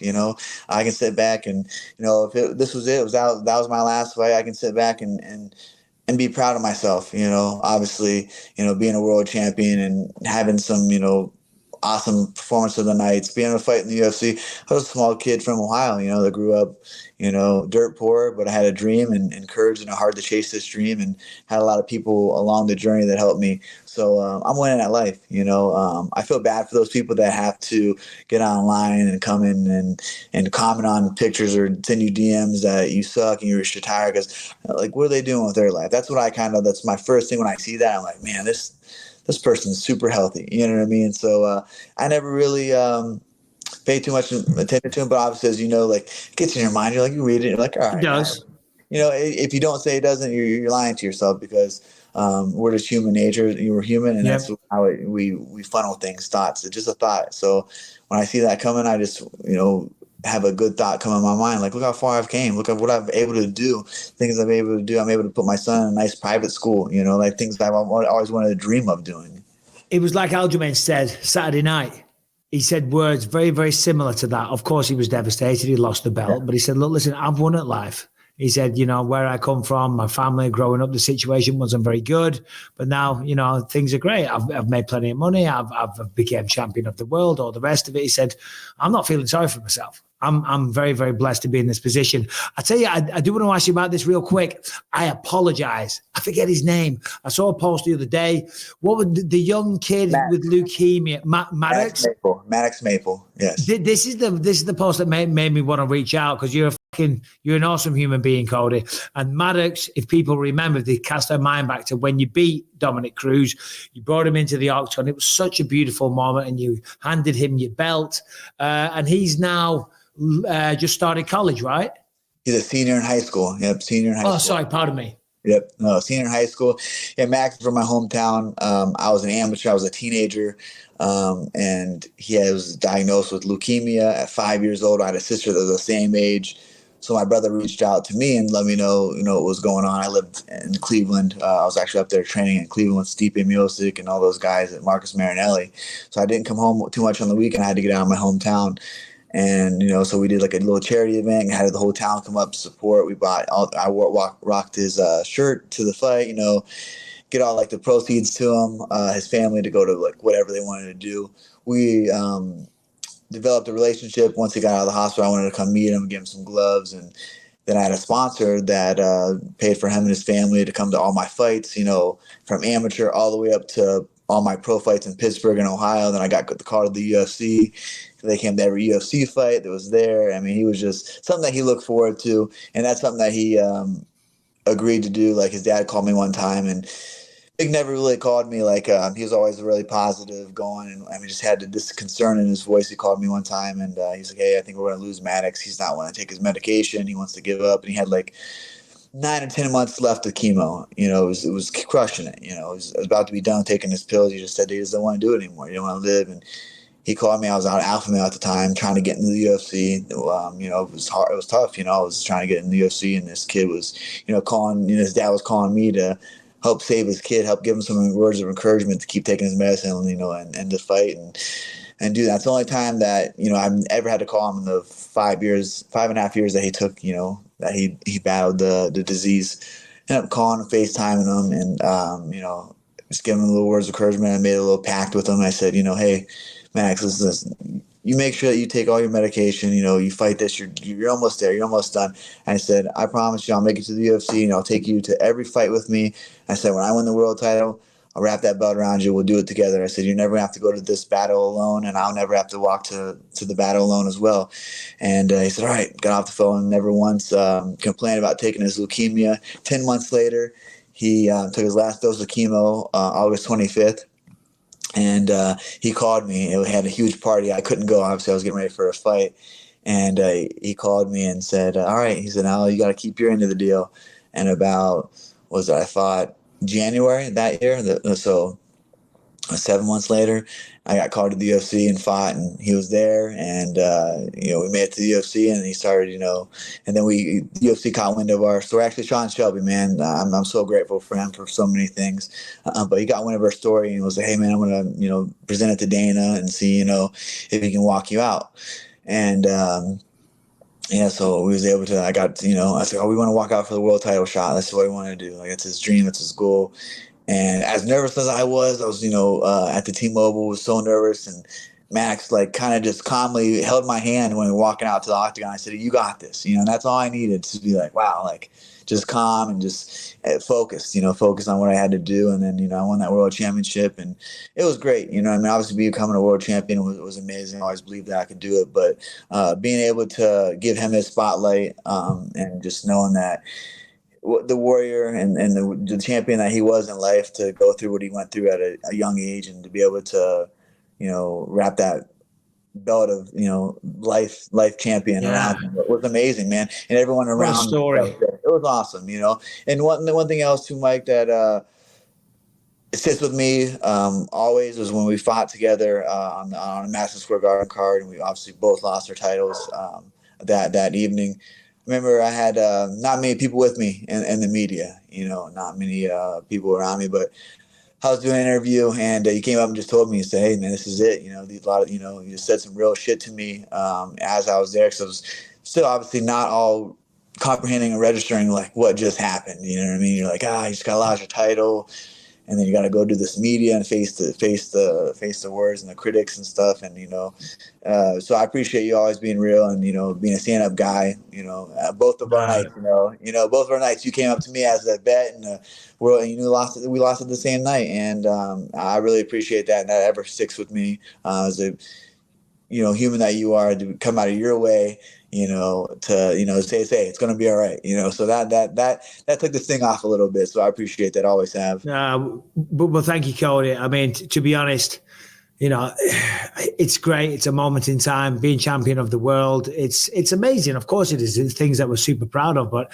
as you say, it doesn't last forever. The fighting career doesn't last forever. You know, what's really important is family. Of course, we want to provide for them. And that's why we do this, you know what I mean? That's who we are at the core. But things like what you did for Maddox there, I mean, making a difference like that, inspiring people like that, that's what really matters. And I'm proud of you. I'm sure Maddox loves you and will never forget what you did for him there. And you should be proud of yourself, Cody.